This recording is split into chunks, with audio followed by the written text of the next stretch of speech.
Hey everyone, tonight we're going to dive into the hazy, heady world of medieval intoxication, a place where herbs, roots, and a pinch of reckless curiosity turned ordinary days into wild visions. Picture yourself in a damp, candlelit tavern, the air thick with the scent of ale and a stranger. You probably won't survive this without a few raised eyebrows. So before you get comfortable, take a moment to like the video and subscribe, but only if you really like what I'm doing here. Drop a comment with your location and local time. It's wild to see who's joining us from across the globe. Now, turn down the lights, maybe turn on the fan for some soft background music, and let's get started tonight. You're standing in a medieval village, the air thick with the scent of damp earth and wood smoke. It's not exactly a postcard scene. Mud clings to your boots, and somewhere nearby, a goat is judging you. But there's a buzz in the air, and it's not just the flies. People in this world, from peasants to priests, were chasing something more than survival.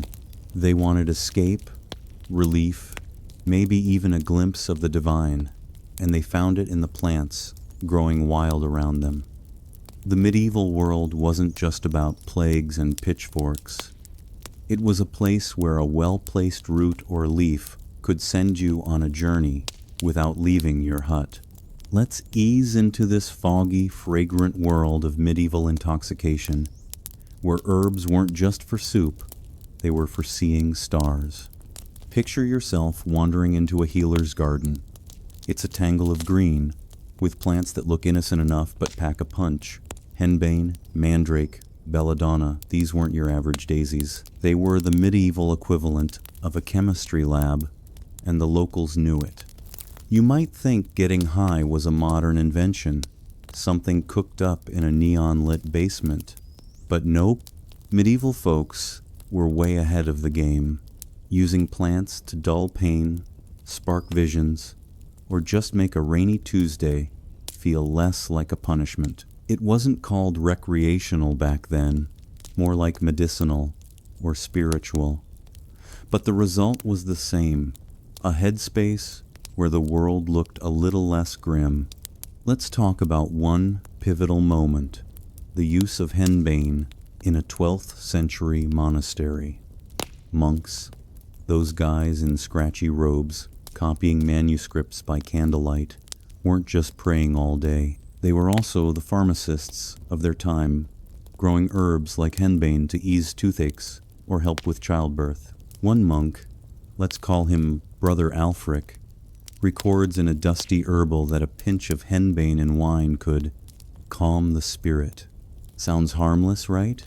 Until you realize calm might mean you're now debating theology with a chair. Henbane was a staple, used across Europe for centuries, but it was a gamble. Too much, and you're not just calm, you're seeing angels or, worse, thinking you are one. Now, here's the weird bit. Some medieval healers believed henbane could make you psychic. No joke, they thought it opened doors to prophecy. You'd rub a salve made from its seeds on your skin, and suddenly you're predicting the next harvest, or accusing your neighbor's cow of witchcraft. Historians still debate whether these visions were divine, or just the plant messing with your brain's wiring. Spoiler, it was probably the latter, but try telling that to a peasant who just saw St. Peter in his porridge. Life in the Middle Ages was rough. No Netflix, no coffee, just endless chores and the occasional Viking raid. So, when someone offered you a brew that promised to take the edge off, you didn't ask for a lab report, you drank it. These plants weren't just medicine, they were a way to cope. Take a midwife delivering a baby in a smoky hut. She's got henbane paste to ease the mother's pain, but if she gets the dose wrong, the whole room might start hallucinating. It's like a medieval version of, "Trust me, I saw it on TikTok." The line between healer and accidental trip guide was razor thin. Let's lighten the mood with a quick joke. Why did the medieval peasant try henbane? Because he heard it was a route to happiness. Okay, maybe not, but you get the vibe. These folks were experimental, not because they were reckless, but because they had to be. No hospitals, no pharmacies, just nature and a prayer. And, speaking of prayers, the church had a love-hate thing with these herbs. Anything that altered your mind was suspicious, unless it was divinely inspired. You could sip mandrake tea to commune with God, but if you started dancing naked in the village square, you were definitely on Satan's guest list. The odd detail here is the delivery method. You didn't always drink or eat these herbs. Sometimes you smeared them on your skin, think medieval CBD cream, but with a side of delirium. These salves, often mixed with animal fat, were absorbed through the skin, especially in, let's say, sensitive areas. Yeah, it's as awkward as it sounds. Imagine explaining that to your local priest. Father, I was just trying to cure my headache. Sure, buddy. This world of herbal highs wasn't just for the desperate or the devout. Nobles, monks, even the occasional knight dabbled. You might be a lord with a castle, but when your gout's acting up, you're not above trying some weird root paste Wolf the herbalist swears by. And Wolf? He's not some shady dealer in a back alley. He's just a guy who talks to squirrels and knows his plants. The medieval world was a place where nature was both friend and foe, and you learned to roll with it. So, as you stand in this village, the healer's hut just a few steps away, you're starting to get it. These people weren't just surviving. They were chasing something bigger: relief, revelation, or maybe just a good story to tell at the tavern. The plants were their ticket, and they weren't afraid to punch it. Ready to dig deeper? Let's move on to one plant that could make you see God or a very convincing turnip. You're deep in the healer's hut now, the air heavy, with the earthy tang of drying herbs hanging from the rafters like forgotten laundry. A faint, acrid smoke curls from a small brazier where something simmers. Could be soup, could be trouble. You lean in closer, your fingers brushing against a bundle of dark, fuzzy leaves that look deceptively soft. That's henbane, friend, the medieval multitasker that could soothe your aches or send you spiraling into a conversation with invisible ducks. As you pick up a leaf, rubbing it between your fingers, you feel the sticky residue, a reminder that this plant wasn't messing around. It was the go-to for anyone needing a break from reality, whether they meant to or not. Henbane, or Hyoscyamus niger, if you want to get fancy, wasn't some rare exotic import. It grew wild across Europe, popping up in fields and ditches like nature's way of saying, "Hey, want to spice things up?" You crush the leaf, and a sharp, unpleasant scent hits you, not unlike old socks mixed with bitterness. Medieval folks knew this smell well. It was the signature of relief and risk, all rolled into one. In small doses, you'd brew it into a tea or smoke it over coals, and it acted like a medieval Valium easing toothaches that felt like a dragon gnawing on your jaw, or calming the shakes during a feverish night. Imagine you're a peasant with insomnia, staring at the thatched ceiling while the wind howls outside. A sip of henbane-laced ale, and suddenly sleep wraps around you like a warm blanket, though you might wake up convinced the blanket is whispering secrets. But crank up the dose, and things get wild. You start seeing shapes in the shadows, maybe your grandmother's ghost, or a turnip with a crown claiming to be king. The plant's active compounds, scopolamine and hyoscyamine, mess with your brain's neurotransmitters, turning your thoughts into a foggy carnival. Dry mouth hits first, like you've swallowed sand, followed by thirst that no amount of water quenches. Then the hallucinations kick in, visual distortions where the walls breathe, or you burst into spontaneous dance moves that would make a court jester jealous. One light-hearted joke here. Why did the medieval knight smoke henbane? Because he wanted to feel more chivalrous in his delusions. Yeah, it's corny, but imagine explaining that to your squire while you're interpretive dancing in armor. Historians still debate whether henbane was more medicine or mischief in medieval times. Did healers prescribe it, knowing the risks, or was it just trial and error with a side of prayer? What's clear is its role in one canonical event, the infamous dancing plague of 1518-inch Strasbourg. You're there in the crowded streets, the summer heat pressing down like a heavy cloak. It started with one woman, Frau Trophia, twitching and jerking uncontrollably, her feet moving as if possessed. Soon, dozens joined her, dancing day and night until exhaustion or death claimed them. Modern experts point to ergot poisoning from bad rye, but contemporary accounts whisper of henbane-laced remedies gone wrong, amplifying the mass hysteria. You join the fray reluctantly, your body swaying to an invisible tune, sweat soaking your tunic as the crowd swells to hundreds. The local authorities, baffled, even hired musicians to dance it out, thinking rhythm might cure the chaos. Spoiler, it didn't.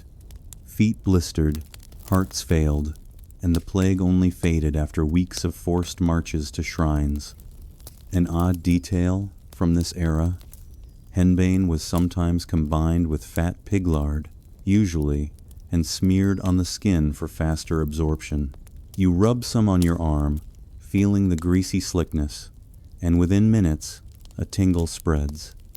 This transdermal trick was popular for flying ointments, but we'll circle back to that later. For now, picture a barber surgeon in a dimly lit room, applying henbane salve before yanking a rotten tooth. The patient zones out, mumbling about floating through clouds, while the barber wipes his brow, hoping he didn't overdo it. Too much, and convulsions hit your body twisting like a pretzel in a baker's oven. You chuckle softly at another joke. What's a medieval peasant's favorite henbane side effect? The high five from imaginary friends. But seriously, this plant wasn't all fun and games. In larger amounts, it caused wild agitation, like you're possessed by a hyperactive spirit. Monks in their herbals warned of it, yet they grew it anyway, blending it into beers before hops took over. Remember that soft hum from the fan we turned on earlier? Imagine it's the murmur of a monastery garden, where Brother Herbalist tends his henbane patch under the watchful eye of the abbot. The church tolerated it for pain relief, but eyed it suspiciously for anything visionary. If your henbane trip involved saints, fine. If it featured demons or naked flights, you were headed for the confessional, or worse. Peasants like you hope to avoid accidental ingestion.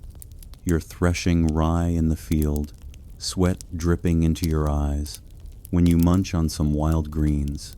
Oops, henbane. Suddenly, the world tilts, and you're running through the woods, shedding shoes and sanity. Extreme thirst parches your throat, and disorientation makes the trees spin like drunken dancers. It's no wonder witches, depending on who you ask, used it for their brews, turning mischief into myth. Let's pause for a breath, feeling the cool air from that fan brushing your skin. Henbane's grip was hazy, all right, seductive in its promise of escape. You might use it for childbirth, dulling the screams in a birthing hut filled with the metallic scent of blood and herbs, or for surgery barbers knocking you out before sawing off a limb gangrenous from battle. The plant interfered with your brain so profoundly that you could forget pain, time, even who you were. But recovery? That dry mouth lingered, along with a fuzzy head and stories you'd rather not repeat. Here's a third joke, to keep things light. Why did henbane break up with belladonna? It said, "You're too deadly for my nightshade." Grown, worthy, but it fits the vibe. As you set the leaf down, the hut feels a tad more mysterious. Henbane wasn't legal or illegal. Those concepts didn't exist yet, but it was controversial. The church called anything mind-altering suspicious, unless it came from a shrub blessed by a saint. Still, healers, mystics, and desperate souls kept it in rotation. You step back, the scent fading, but the lesson sticks. In the Middle Ages, relief often came with a side of weird. You step away from the henbane bundle, your fingers still tingling with that sticky residue, and your eyes catch a gnarled root dangling from a rafter like a forgotten puppet. It's twisted, almost human-shaped, with stubby arms and legs that make you do a double take. Is it staring back? That's mandrake, the screaming secret of the medieval garden.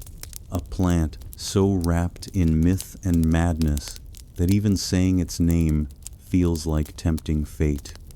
You reach out tentatively, feeling the rough, earthy texture under your palm. Cool and dry, like old leather. The air in the hut shifts, carrying a faint, musty scent that hints at buried secrets. And you can't help but wonder what happens when you pull one of these from the ground. Spoiler, it's not pretty, but it's potent enough to blur the lines between sleep, surgery, and straight-up sorcery. Mandrake, or Mandragora officinarum, to the botanists who dared name it, wasn't just another herb in the healer's arsenal. It was a legend, with roots, literally. You imagine yourself in a misty medieval forest, the ground soft underfoot, leaves crunching like whispers as you hunt for this elusive prize. Medieval herbalists swore by its human-like shape, seeing it as a sign of magical properties, a little homunculus gifted by nature. In small doses, you'd boil it in wine, the steam rising warm and heady, filling the room with a bittersweet aroma that promises calm. Sip it, and pain melts away, perfect for that throbbing headache from too much ale or the agony of childbirth in a dimly lit cottage. But inhale too deeply, and your life decisions start unraveling. Suddenly, you're questioning why you ever trusted that squirrel for directions. The real kicker, though, is the harvest. You kneel in the dirt, spade in hand, heart pounding because every medieval text warns. Mandrake screams when uprooted, a wail so piercing it could drop a man dead. Feel the chill run down your spine as you tie a rope around the root, the other end looped to a hapless dog's collar. You back away slowly, the dog whining in confusion, and with a sharp whistle, it yanks. The ground erupts in an imagined shriek, high-pitched, soul-shattering, like a banshee trapped in soil. The dog yelps, collapses, and you rush forward, ears ringing, to claim your prize. This method, detailed in grimoires from the 12th century, wasn't just folklore. It was practical avoidance of what they believed was lethal sound. An odd detail? Some folks mourned the dog with a little ceremony, burying it under the moon as thanks for its sacrifice. Talk about medieval pet insurance gone wrong. Historians still debate whether the scream was real or just a clever myth to deter thieves from stealing these valuable roots. Did the plant actually emit a noise from air escaping its fibers, or was it all hype to keep the mandrake trade exclusive? Either way, once harvested, you dry it in the sun, the root shrinking into a wrinkled talisman that fits in your pouch.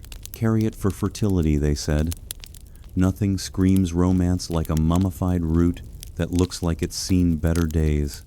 You slip one into your pocket, feeling its weight, and chuckle at the thought, hey, at least it's cheaper than a love potion from the village charlatan. Let's lighten up with a joke. Why did the mandrake go to therapy? Because it had too many deep-rooted issues. Groan if you must, but imagine whispering that to a fellow forager while you both eye the ground suspiciously. Mandrake's fame peaked in its role as an anesthetic, especially before surgery. Picture a barber, surgeon's table in a 13th century town, the room smelling of blood and herbs, tools glinting in flickering torchlight. You're the patient, leg mangled from a cart accident, sweating bullets as the surgeon powders mandrake root into a paste. He smears it on, the cool slickness spreading numbness up your limb, and soon you're drifting into unconsciousness, visions dancing like fireflies, prophetic dreams of bountiful harvests or whispered warnings from the beyond. Used right, it dulled the saw's bite, letting you wake groggy but whole. Used wrong, and vomiting hits like a storm, your stomach churning as if you'd swallowed regret itself. One canonical historical event ties mandrake to the infamous trial of Joan of Arc in 1431. You're in the shadowed courtroom, the air thick with incense and accusation, as inquisitors grill her on her visions. Whispers circulate that mandrake ointments fueled her divine insights, blending herbal haze with holy fervor. Joan denied witchcraft, but the plant's association with hallucinations made her claims suspect. Was she a saint, or just high on root juice? The trial ended in flames, but mandrake's shadow lingered, a reminder of how these plants danced on the edge of heresy. Feel the soft hum of the fan again, like a distant wind through the forest canopy, cooling your brow as you ponder this. Mandrake wasn't just for pain. It was an aphrodisiac, too. You crush a bit in your mortar, the pestle grinding with a rhythmic thud, releasing a scent that's oddly alluring, earthy and sweet. Medieval lovers slipped it into wine, hoping for passion or progeny, because what says, let's get romantic, like a root that might make you hallucinate goats. But seriously, texts like the Trotula, a 12th century women's health manual, prescribed it for fertility, worn as a charm or steeped in baths. You soak in one now, the water warm and tinted brown, steam curling up as relaxation seeps in, borders blurring between wakefulness and dream. Another joke to keep the vibe light.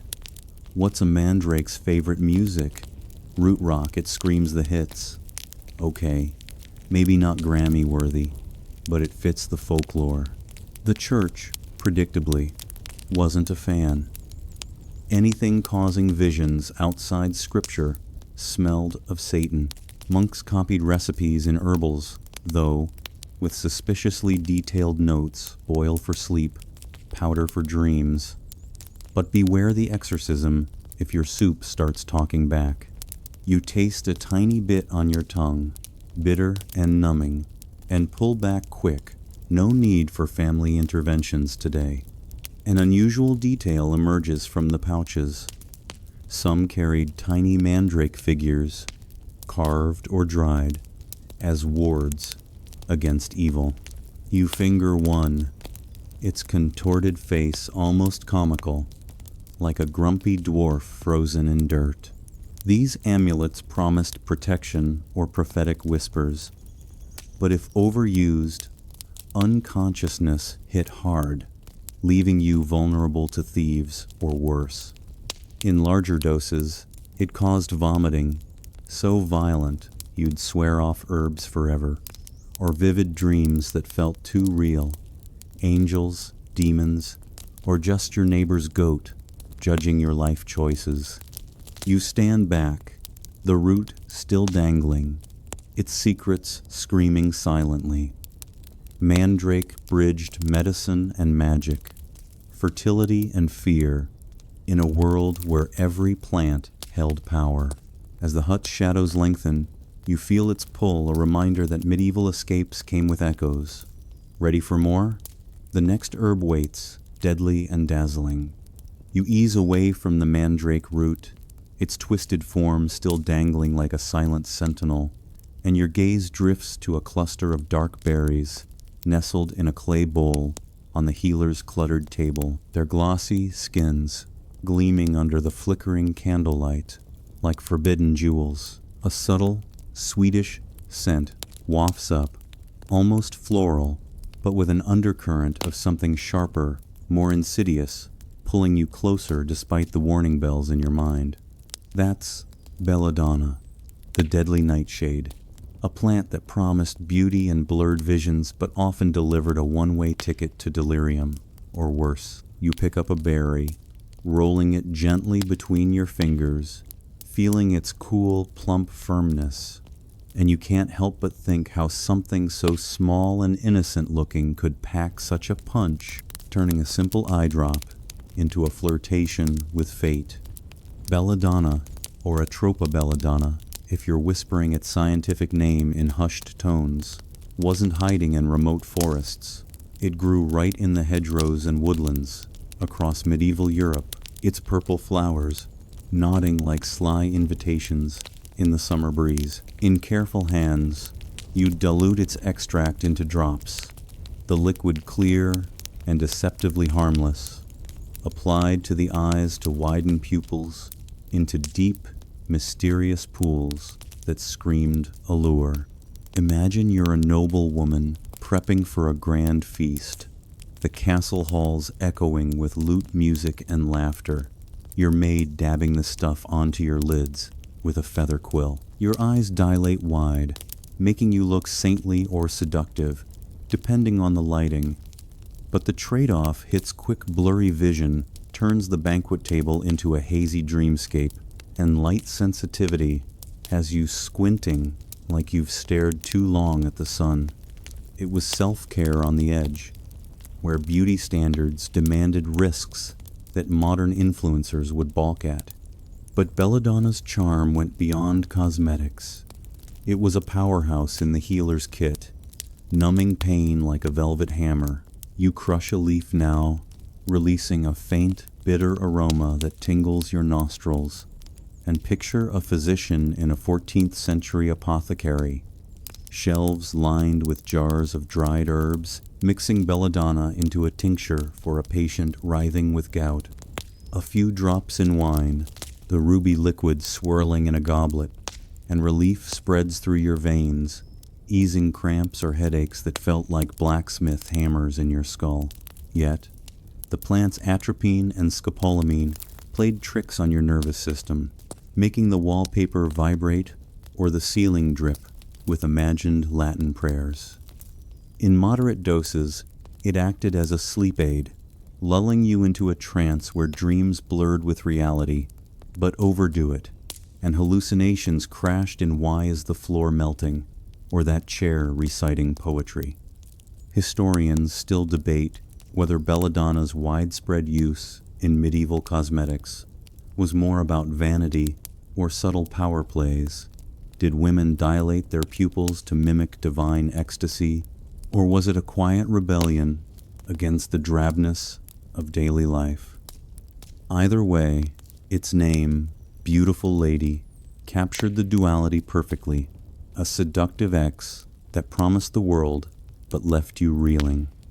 You chuckle softly at the thought, the sound echoing in the hut's quiet. Why did the medieval lady love belladonna? Because it made her eyes pop, literally. But seriously, this wasn't just for the elite. Midwives used it to simulate death, like sleeps for dramatic escapes or questionable procedures, the body going limp as if the soul had checked out early. One canonical historical event ties belladonna to the shadowy world of Renaissance intrigue, the poisoning scandals at the court of Catherine de' Medici in the 16th century, though her influence stretched back into late medieval practices. You're there in the opulent French court, velvet drapes muffling whispers, as Catherine, the Queen Mother, allegedly dabbled in Italian poisons laced with belladonna to eliminate rivals. One infamous case involved a rival noble who collapsed after a feast, his eyes dilated unnaturally wide, babbling incoherently about saints and serpents before slipping into a fatal coma. The plant's toxicity made it a perfect assassin's tool, odorless, tasteless when mixed right, turning a simple glove or letter into a deadly delivery. You sip from an imaginary cup, the phantom bitterness on your tongue, heart racing as paranoia sets in. Was that glance from the servant suspicious, or just the atropine talking? An odd detail from those times?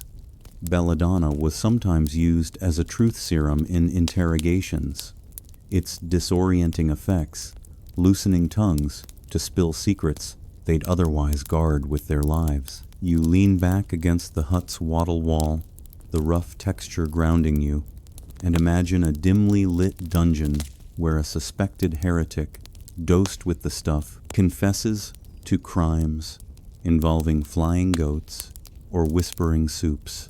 The inquisitors nod sagely, attributing it to demonic influence, but really, it's the plant scrambling signals in the brain, making the ceiling pray and the walls whisper. No wonder it popped up in love charms too.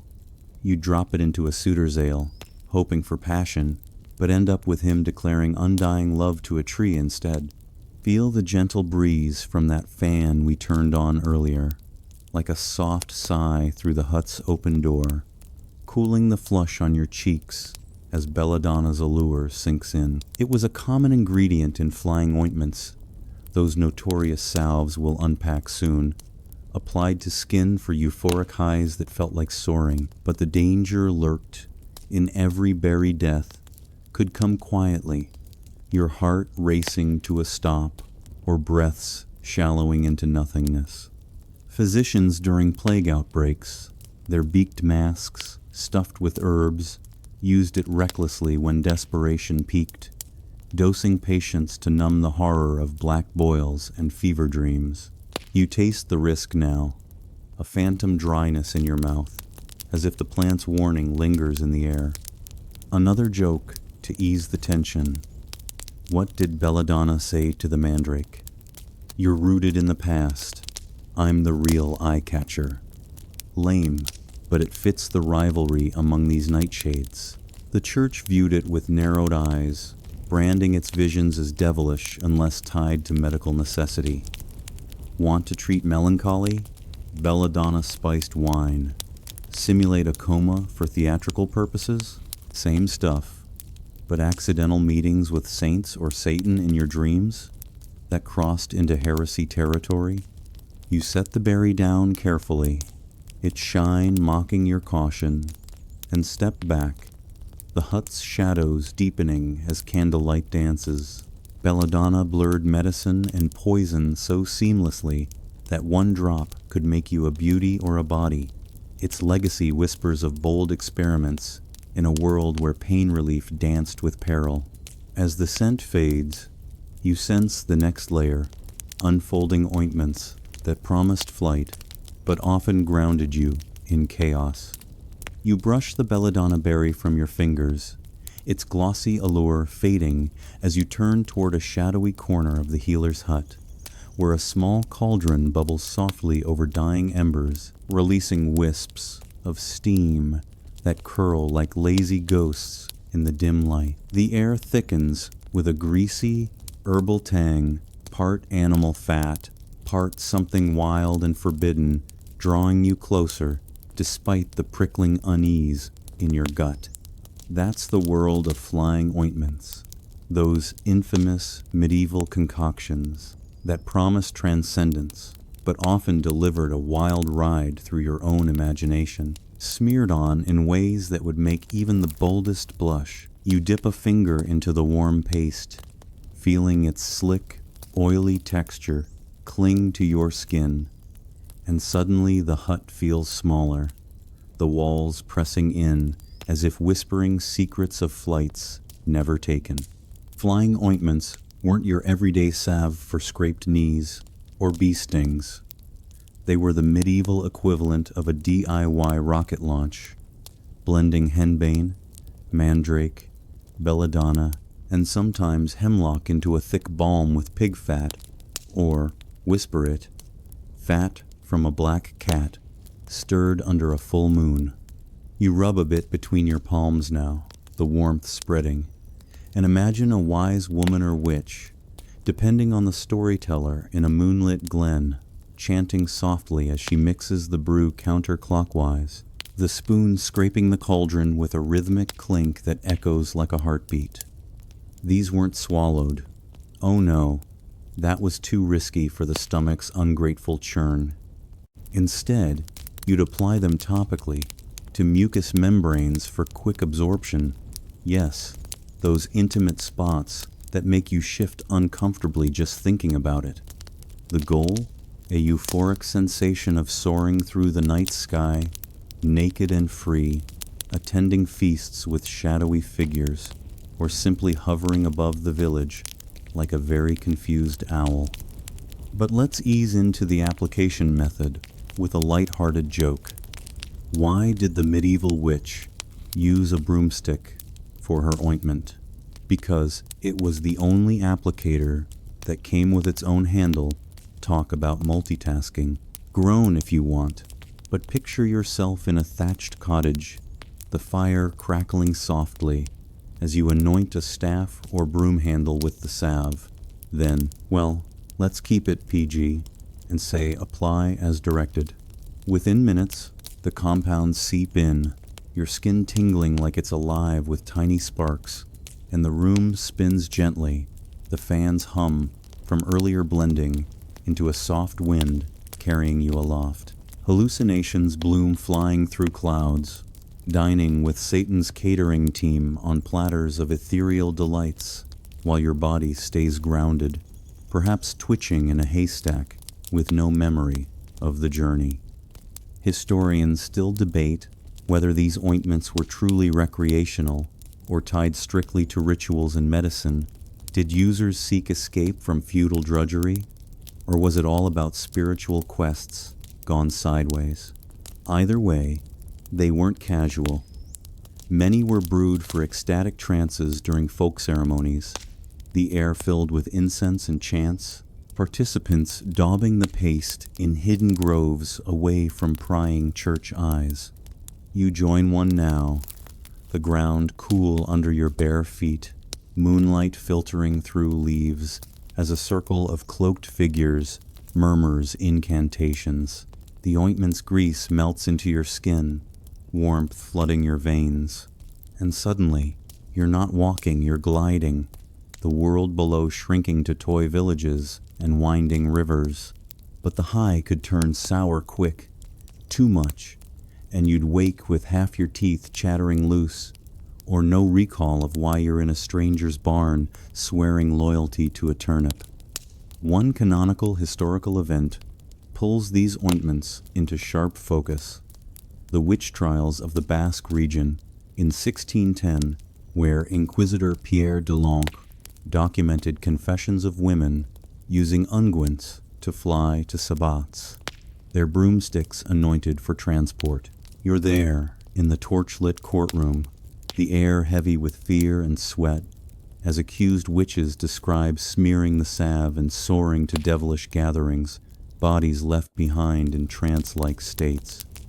De l'Ancre, zealous and unyielding, saw it as proof of demonic pacts, but chemically, it was the plants inducing vivid, unreliable hallucinations, henbane's delirium mixed with belladonna's blur, confessions poured out under torture, blending fact with fevered fancy, leading to executions that scarred the region for generations. You feel the chill of the stone walls, the inquisitor's voice droning like a bad dream, as women recount flights that felt realer than reality. An odd detail from those recipes? Some included hemlock stirred with bat blood or toad skin, not for potency, but for symbolic mischief, because nothing says mystical journey like amphibian accessories. You smirk at the thought, wiping the paste from your hands on a rag that smells faintly of regret, and lean into another joke. What do you call a flying ointment that's too strong? A broom with a view straight to the afterlife. Okay, maybe not hilarious, but it captures the risk. These salves could cause heart palpitations or convulsions, turning astral projection into a medical emergency. Midwives used milder versions for pain during labor, the mother drifting in a haze while the baby arrived. But for mystics, it was about dissolving boundaries, ego fading into ecstatic union with the unknown. Feel that fan's breeze again, like a gentle lift under imagined wings, cooling the flush from your cheeks as the ointment's phantom tingle lingers. Beyond the witches, apothecaries peddled tamer potions in spiced wine or broth, the liquid, warm and viscous, sliding down your throat, promising to cure everything from heartbreak to headaches. You'd sip it by the hearth, flames dancing shadows on the walls, and forget your woes, or at least misplace them in a fog of forgetfulness. Wandering quacks hawked elixirs at fairs, their carts creaking under jars of dubious brews that could dissolve a shoe or dissolve your inhibitions. The magic lay in unpredictability. Would you sleep like a babe, commune with angels, or howl at the moon? Only the paste knew. One more joke to ground us. Why did the medieval herbalist quit making flying ointments? He kept getting high on his own supply and crashing into reality. Light sarcasm aside, these concoctions bridged folk medicine and forbidden rites, essential yet edged with danger. You step back from the cauldron, the steam dissipating like a half-remembered dream, the hut's quiet broken only by the distant hoot of an owl.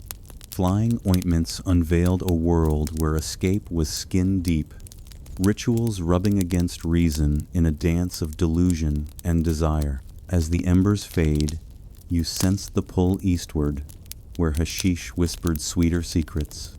You wipe the last traces of that ointment from your hands, the greasy feel lingering like a half-forgotten dream, and step out of the hut into the cool evening air, where the stars are just starting to prick the darkening sky like distant campfires. The village fades behind you as your path winds southward and eastward, the ground shifting from muddy European lanes to sun-baked sands and bustling bazaars. The scent of spices, cinnamon, clove, and something earthier wafting on the breeze. You're entering the Islamic Golden Age now, a world of flourishing cities like Baghdad and Cairo, where scholars scribble under oil lamps, poets weave words like silk, and hashish whispers promises of deeper truths to anyone willing to listen. This isn't the rub-it-on-your-skin chaos of Europe. Here, cannabis resin becomes a thoughtful companion, mixed with honey and herbs, offering a gentler path to mysticism and maybe a few giggles during prayer. Hashish, that sticky, potent extract from the cannabis plant, wasn't stumbled upon in some back-alley experiment. It was harvested from fields in Persia, Egypt, and the Levant, the resin collected like precious amber, its pungent herbal aroma filling the air as workers pressed it into dark, malleable balls. You pick up a piece now, rolling it between your fingers, feeling its tacky warmth, and imagine popping it into your mouth mixed with sweet honey and spices, the flavors blooming on your tongue like a exotic dessert that doesn't just satisfy hunger, but dissolves the edges of your ego. In small doses, it's a mild buzz, easing you into long, thoughtful stares at intricate tile patterns on mosque walls, your mind wandering through philosophical mazes without the harsh crash of henbane. But take more, and the world softens, colors brighten, and contemplation turns profound, like chatting with the universe over a cup of mint tea. This wasn't just recreational munching. Though sure, that happened in smoky corners, where merchants swapped stories and laughs. But hashish wove itself into Sufism, the mystical side of Islam, where seekers chased union with the divine like moths to a flame.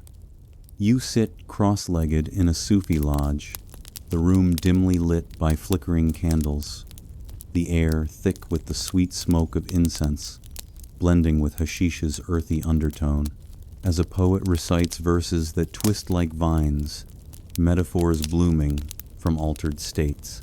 Sufi masters believed it cleared the mind's clutter, helping dissolve the self for glimpses of eternity, or at least encouraging those intense wall stares that felt spiritually significant. Feel the soft rhythm of a nearby drum, syncing with your heartbeat as the resin kicks in, your thoughts stretching like taffy, pondering life's big questions without the urgency of daily camel traffic. Historians still debate whether hashish's role in Sufism was more about genuine enlightenment or just a convenient excuse for downtime. Did it truly open doors to the divine, or was it cultural window dressing for relaxation in a bustling empire?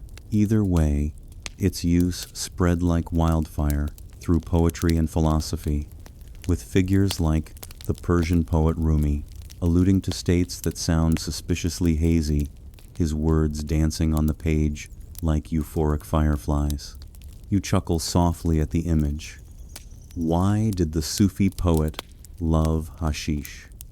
Because it made his metaphors resonate deeper. Okay, maybe not his best line, but imagine reciting that in a lodge full of contemplative nods and suppressed grins.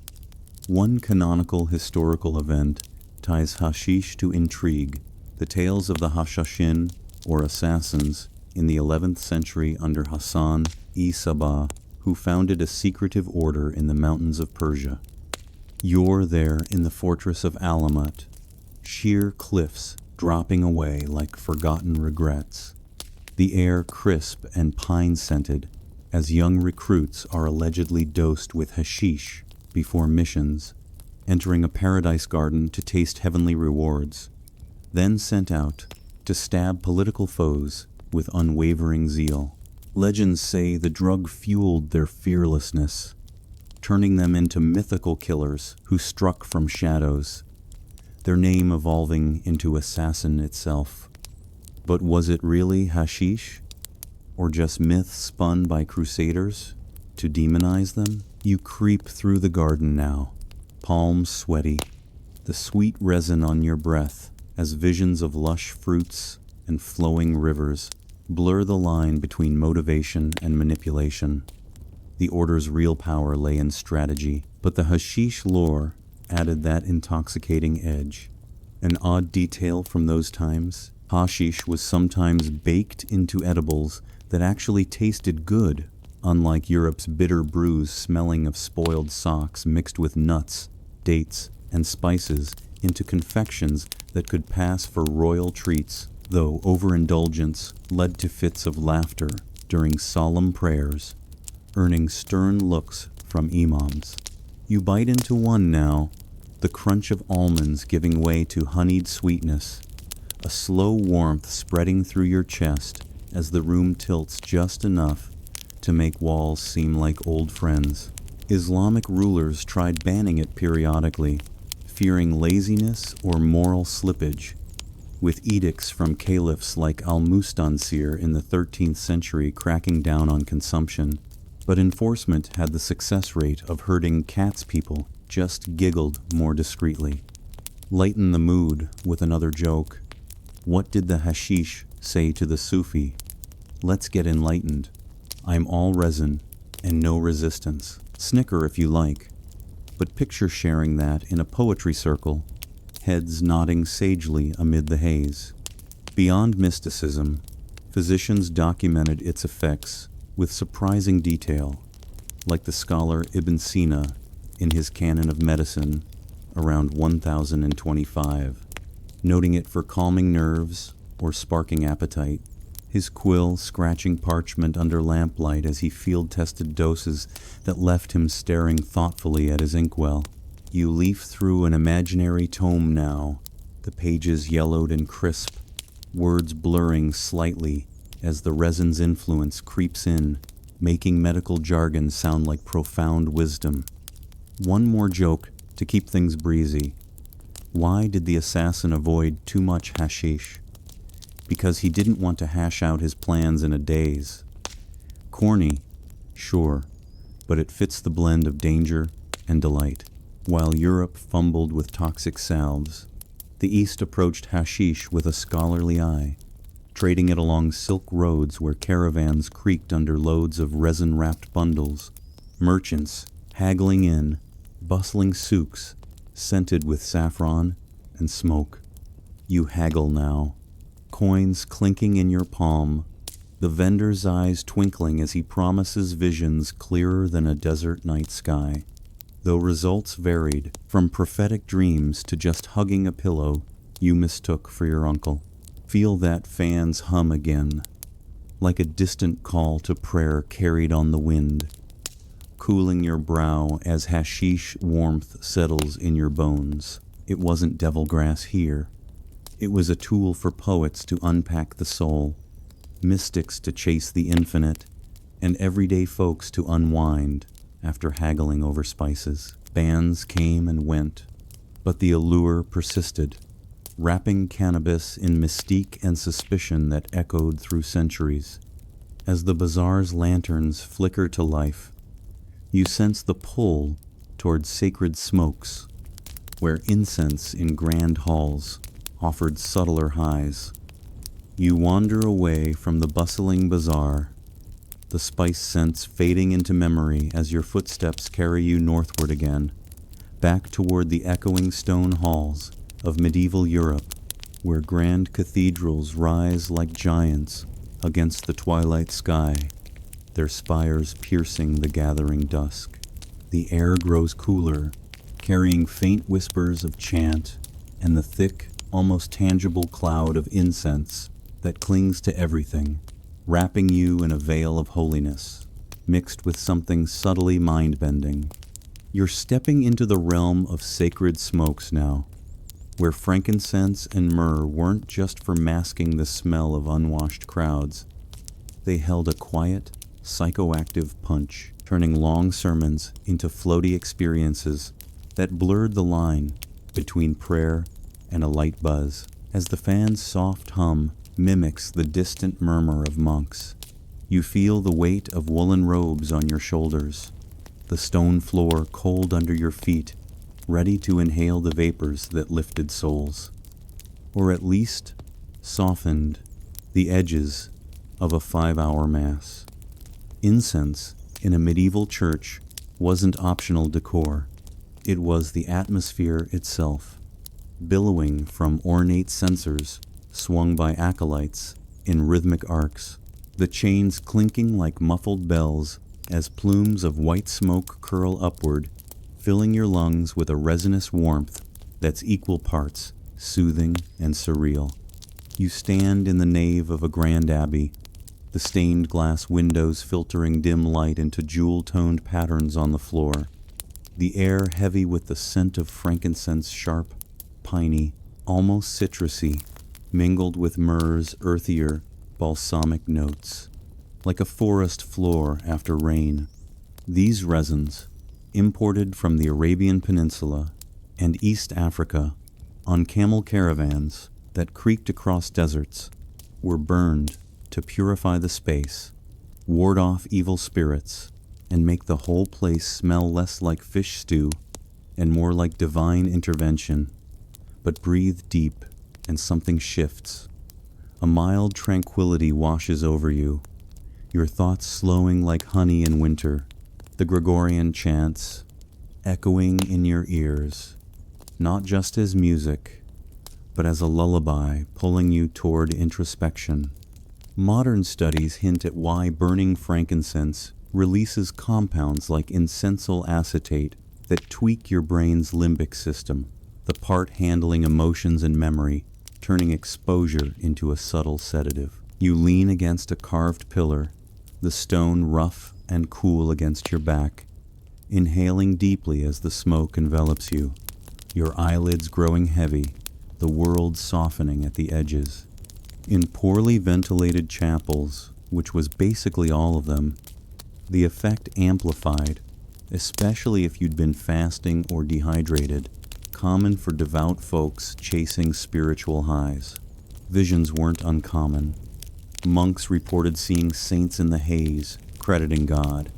But it might have just been the resin fumes pairing with extreme boredom to create a gentle buzz. Feel it now, that floaty detachment, like putting on lo-fi beats with a scented candle. But swap the chill for Latin hymns and a dash of sleepiness. Historians still debate whether incense's psychoactive role was intentional or accidental. Did clerics know it softened minds for longer services, or was it purely symbolic, with the highs a happy side effect? Either way, it transcended Christianity. You drift into a mosque's domed hall, the call to prayer echoing off intricate tiles, incense wafting similarly to foster contemplation, or a synagogue where resins burned during rituals, binding communities in shared sensory bliss. Even pagan rites used it pre-Christianity, fires crackling with herbs to summon gods or ancestors. You chuckle softly amid the smoke. Why did the medieval monk love incense? Because it was the original holy smoke, get it? But seriously, in these spaces, it wasn't just vibe. It was psychological engineering, making hours of kneeling bearable by blurring reality just enough. One canonical historical event brings this to life. The visions of Hildegard of Bingen in the 12th century, a German abbess whose ecstatic revelations filled volumes like Civius, describing divine lights and prophetic insights amid her cloistered life. You're there in her Rhineland convent, the air thick with incense during Vespers, the smoke rising in lazy spirals as Hildegard collapses in trance, her quill later scratching parchment with descriptions of heavenly hierarchies that sound trippy even today. She attributed it to God's grace, but prolonged exposure in those incense-filled chapels, combined with migraines she suffered, likely amplified her experiences. Frankincense, easing pain while sparking vivid hallucinations, she interpreted as holy. Her works influenced theology for centuries, but imagine confessing that to a sleepy congregation. The smoke made me see stuff. It turned personal highs into communal doctrine, her visions canonized as saintly rather than suspect. An odd detail from those rituals: in some monasteries, incense was paired with dehydration practices, monks fasting for days, their bodies primed for altered states, turning a simple service into something akin to a mild trip where the altar seemed to glow unnaturally. You sip from an empty chalice now, throat parched, the smoke tickling your dry mouth as boredom morphs into euphoria, the fan's breeze feeling like a divine whisper. Clerics insisted it lifted the soul to heaven, but realistically, it just made enduring endless Latin tolerable, like background music for the soul. You smirk at another joke. What did the incense say to the bored parishioner? I'm here to elevate your spirits literally. Light sarcasm aside, this wasn't limited to elites. Peasants in village chapels inhaled the same fumes, their woolen tunics absorbing the scent, blending everyday escape with enforced piety. Picture yourself in a Buddhist temple across the seas. Though we're rooted in medieval vibes, the incense universal. Resins traded along silk roads where merchants haggled over bundles that could calm a king or inspire a sage. Back in the cathedral, you kneel on the hard floor, knees aching as the censer swings closer, smoke enveloping your face in a warm cloud that makes your head feel light, thoughts drifting like autumn leaves. It wasn't uncommon for devotees to report apparitions during long vigils, the haze turning flickering candles into halos, extreme fatigue mixing with the compounds for a trance that felt profoundly spiritual. No wonder it featured in exorcisms to smoke to drive out demons, though sometimes it just drove folks to nap mid-rite. One more joke to keep the sleepiness at bay. Why was the myrrh always invited to church parties? Because it knew how to resonate with the crowd. Grown, worthy, but it fits the resin theme. As the chants fade, you rise unsteadily, the incense clinging to your clothes, like a persistent memory, the fans hum, blending with the echo of bells. This wasn't overt intoxication like ointments or hashish. It was subtle, sanctioned, slipping under the church's radar as holy rather than heretical. In a world of plagues and penances, it offered a soft escape, visions wrapped in sanctity, where the divine felt tangible in every breath. The cathedral doors creak open, night air rushing in, pulling you toward fermented escapes that waited in every barrel. You push through the heavy cathedral doors, the cool night air slapping your face like a wake-up call from a drowsy dream, carrying hints of wood smoke and something sharper, more inviting, the yeasty tang of fermentation drifting from a nearby tavern. The cobblestones under your feet are slick with evening dew, and you follow the glow of lantern lights spilling onto the street, where muffled laughter and the clink of tankards promise a different kind of escape from the incense haze still clinging to your robes.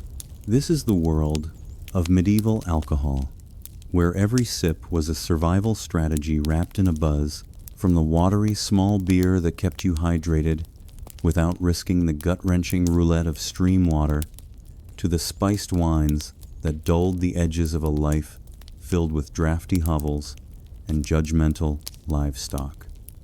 You're stepping into the tavern now, the door creaking on rusty hinges, the room warm and hazy with peat fire smoke, benches crowded with peasants and pilgrims alike, all raising mugs in a ritual as old as the hills. Ale wasn't just a drink here, it was breakfast, lunch, and a bedtime story, all in one, brewed in backyards or monastery cellars with whatever grains were handy: barley, oats, even rye if you were feeling adventurous. You slide onto a worn wooden stool at the bar. The barkeep, a burly woman named Edith, with flour-dusted hands sliding you a foaming tankard of small beer, its low alcohol content buzzing just enough to take the chill off without turning you into a stumbling fool. The taste hits your tongue, malty and thin, like watered-down bread, with a hint of herbs tossed in for good measure, and you feel that gentle warmth spread through your chest, easing the knots from a day of toiling in fields or dodging tax collectors. Water was dodgy back then, often downstream from cows, or worse, so this fermented lifeline kept you alive and lightly buzzed, kids sipping it too because hydration trumped sobriety in a world without filters. But not all booze was so tame. If you had a few extra coins or a noble's invitation, you'd upgrade to stronger ale or honey mead, the sweet, golden liquid poured from a clay jug that smells like summer flowers fermented in regret. You tilt your head back, taking a swig, the honey coating your throat as visions of beehives and blooming meadows flicker in your mind, a brief escape from the mud and monotony outside. Monasteries turned brewing into a sacred art. Benedictine monks perfecting recipes in stone-vaulted cellars, their robes swishing as they stir massive vats, taste testing with solemn nods like it was Holy Communion. You chuckle at the thought, why did the monk brew such strong ale? Because he wanted to be hoppy in his prayers. But seriously, these pints weren't just for fun.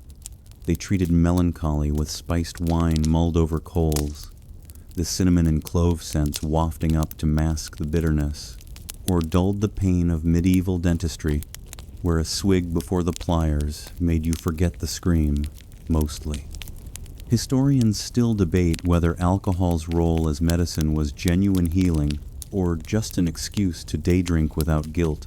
Did it really cure ailments, or was it placebo, powered by wishful thinking in an era without aspirin? Either way, taverns like this one became therapy hubs, the air thick with gossip and yells, where you'd mourn a lost crop or celebrate a wedding with dances no one requested, your feet shuffling awkwardly on straw-strewn floors as the ale loosens your limbs. You join in now, the room spinning gently, a fiddler's tune scratching out a melody that makes your head bob, the buzz turning strangers into philosophers, debating the feudal system's finer points over cider that's crisp and apple sweet, fermented in barrels behind the inn. One canonical historical event pours straight from the barrels: the establishment of the London Ale Conners in the 13th century, where officials tested beer quality not with fancy tools, but by pouring it on a bench and sitting in it. If their leather breeches stuck after drying, it passed as pure, no watery cheats allowed. You're there in a bustling London Guildhall, the air reeking of spilled ale and wet wood, as the Connor plops down in the puddle, his face deadpan while merchants hold their breath, the sticky verdict deciding fortunes. It wasn't glamorous, but it ensured your tankard wasn't just flavored water. A quirky quality control in a time when brewers like Edith measured by intuition and a dash of prayer. Feel the bench's dampness seep through your own breeches now, the ale's residue clinging like a stubborn friend. An odd detail that makes you grin. Medieval quality assurance involved more butt than science, with Connors waddling away, sticky-bottomed but satisfied. Lighten the load with another joke. What did the medieval beer say to the wine? You're too great for me, I'm just here to ale. V8 the pain. Snort if you like, but imagine belting that out mid-tavern song, mugs clinking in agreement as the night deepens. Wine, especially the imported stuff from sunnier climes, got herbal twists to poppy extract mixed in for surgery prep. The opiate haze blending with the grape's tang to knock you out cold, waking groggy but grateful. You sip a spiced version now, the warmth blooming in your belly, forgetting the drafty hovel waiting outside with its 6 roommates and 1 very opinionated chicken. Cider from orchards pressed fresh offered a fruity alternative, tart and effervescent, bubbling in your cup like a secret fizz, perfect for roadside alehouses where travelers swapped tales of distant lands over pints that loosened tongues and lightened loads. An unusual detail bubbles up from the foam. Some monasteries brewed beer so strong it was called liquid bread, sustaining monks through fasts where solid food was forbidden, their bellies full of fermented sustenance that kept vows intact while spirits lifted. You picture a rotund friar in his cell, mug in hand, eyes glazing over as he prays through another pint, the abbey walls echoing with contented burps disguised as amens. Taverns weren't all cheer. They'd host impromptu dances born of too much mead, your feet tapping uncontrollably to a lute's frantic strumming, the room a whirl of woolen tunics and spilled drinks. You spin now, laughing at your own clumsiness, the alcohol's embrace turning melancholy into merriment, at least until dawn's hangover reminds you of taxes waiting. One last joke to chase the fuzzies. Why was the medieval cider always invited to parties? Because it knew how to apple ever after. Corny, but it fits the fruity vibe as you drain your tankard, the tavern's warmth seeping into your bones. Alcohol was lifestyle here, not luxury dulling dentistry's horrors with ale, treating gloom with wine, forgetting feudal woes in mead's sweet haze. As the fire crackles down to embers, you stumble out into the night, the stars spinning overhead, pulling you toward accidental trips, lurking in the breadbasket. You stagger out of the tavern door, the night air crisp and biting against your ale-flushed cheeks, the stars overhead blurring just a tad from that last tankard of spiced wine that promised warmth, but delivered a wobbly world instead. Your boots crunch on gravel as you weave toward the village bakery, the faint scent of rye bread lingering in the cool breeze, mixed with something mustier, almost sinister, like damp earth hiding secrets. This isn't the cozy glow of fermented escape anymore. You're stumbling into Ergo's territory now, that sneaky fungus lurking on cereal grains like a biological prankster, turning innocent loaves into accidental tickets to the wildest trips medieval folks never signed up for. One wrong bite of that blackened kernel, and your morning porridge becomes a portal to convulsions, hallucinations, or the sensation that your limbs are hosting a spider convention, nature's way of saying, surprise. Your bread's possessed. Ergot, that parasitic invader on rye and wheat, wasn't flashy like henbane or seductive like belladonna. It hid in plain sight, its purplish-black sclerotia blending into the harvest like twisted imposters, fooling bakers into grinding them right into the flour. You shuffle into the bakery's dim interior, the oven's residual heat warming your face as you eye a loaf cooling on the rack, its crust golden but potentially laced with trouble from a damp, cold season that encouraged the fungus to thrive. In small amounts, you might not notice, maybe just a tingly finger or a weird dream about flying turnips, but chomp down on contaminated bread during a village feast, and the effects cascade like a bad chain reaction, your stomach churning first, then your vision warping as if the room's walls are breathing in sync with your quickening pulse.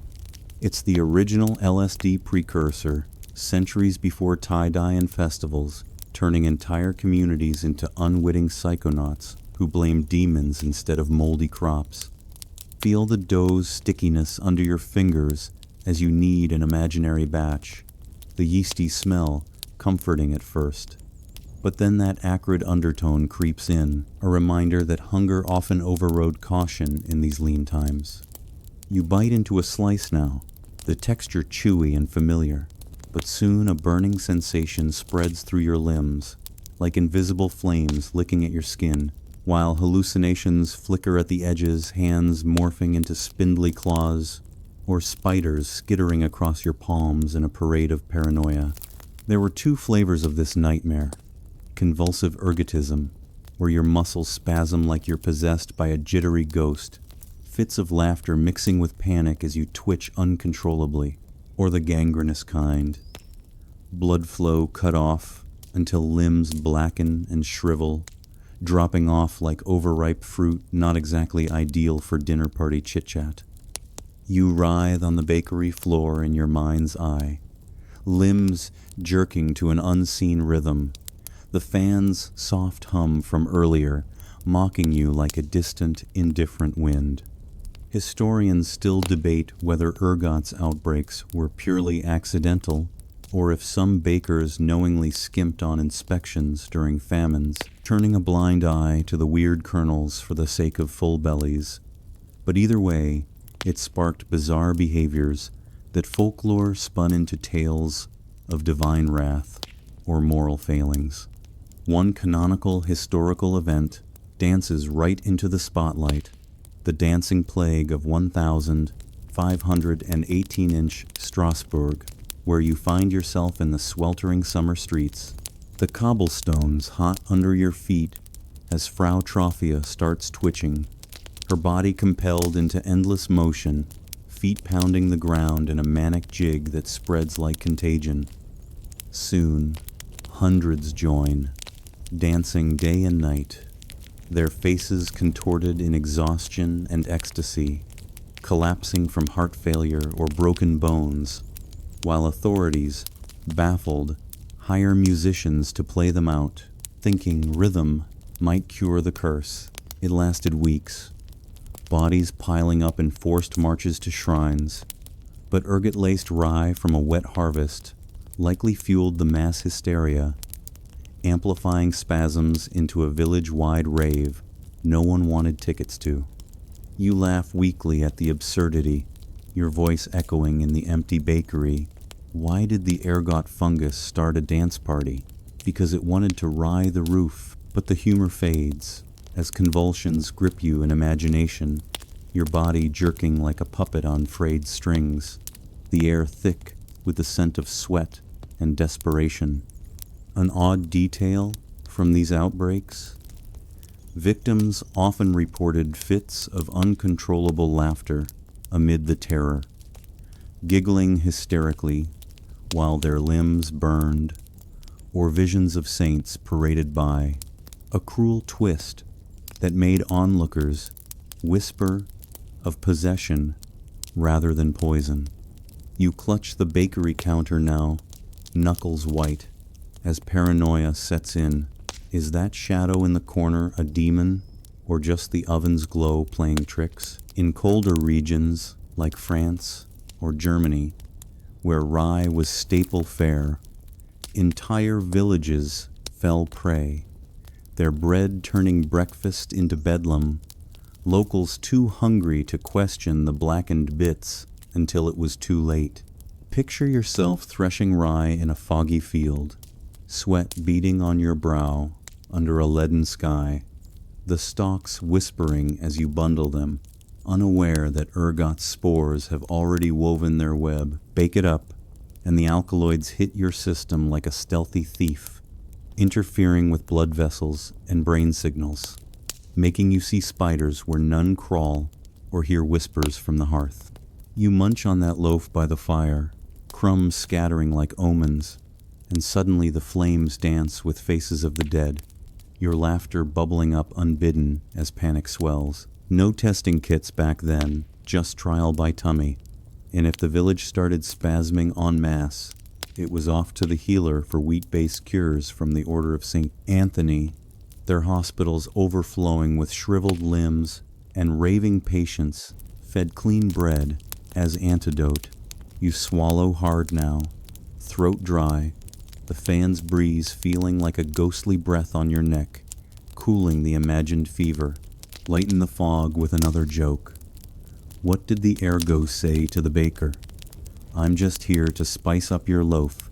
Let's get this party convulsing. Snicker softly, but the sarcasm bites as you ponder Salem's witch trials across the ocean, and centuries later, some scholars linking fits and accusations to ergot-tainted grains, turning neighborly spats into hangings over hallucinations that screamed witchcraft.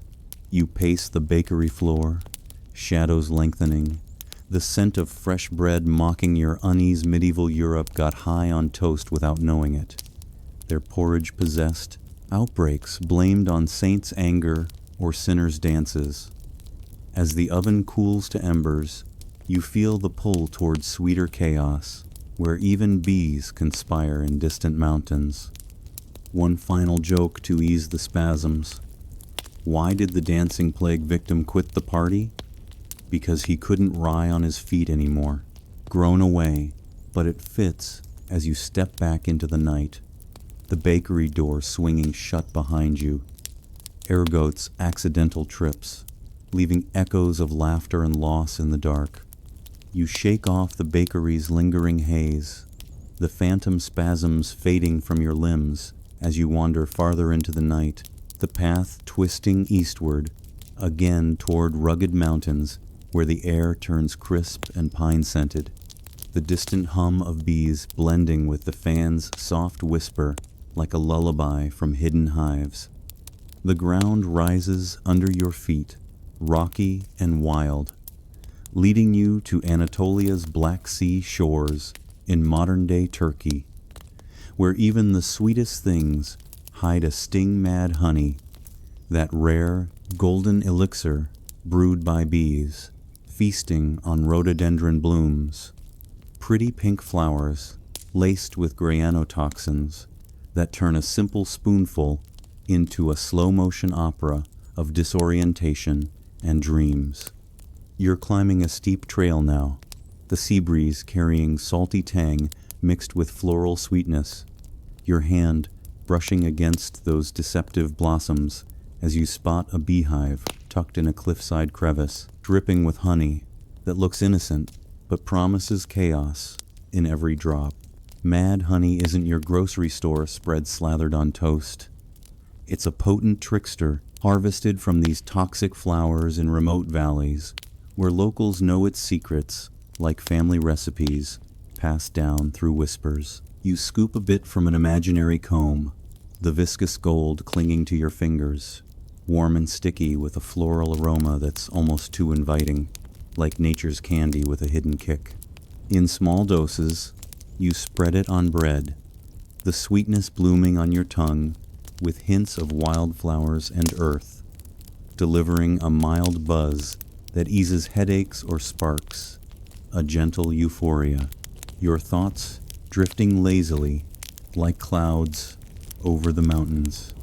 But take a larger glob, and the world tilt's dizziness hits first, a swirling vertigo that makes the trail spin, followed by hallucinations where colors pulse brighter, your eyebrows feeling like they're starring in their own twitchy show, and a slowed heart rate that leaves you slumped against a rock, pondering if that potato in your pack is really your long-lost uncle chattering prophecies.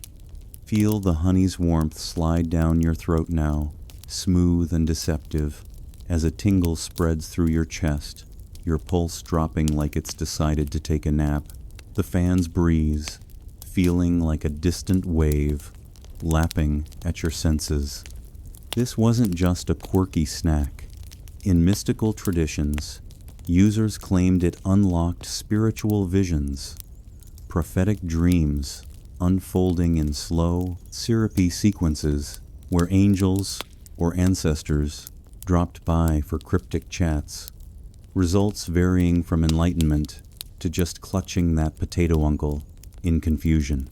You lean back against the cliff, the stone rough and grounding as the disorientation builds, vomiting, threatening like an unwelcome guest.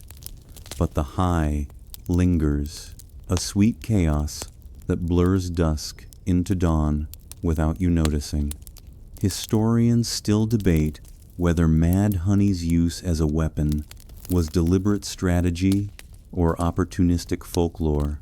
Did ancients intentionally deploy it against invaders, or was it more accidental ambush wrapped in myth? Either way, its potency made it a favorite in folk healing, a dab in wine for visions, or none at all if you valued remembering your name by morning. You chuckle softly at the absurdity, the sound echoing off the rocks. Why did the bee make mad honey? Because it wanted to create some buzz without the sting. But seriously, locals handled it with care, trading small ceramic jars at markets where merchants haggled under olive trees. No dosage labels, because who needs warnings when leeches are your go-to medicine? One canonical historical event drips with intrigue, the poisoning of Pompey's Roman legions in 67 BCE, as recorded by Strabo, and echoing Xenophon's earlier accounts from the Persian expedition in 401 BCE.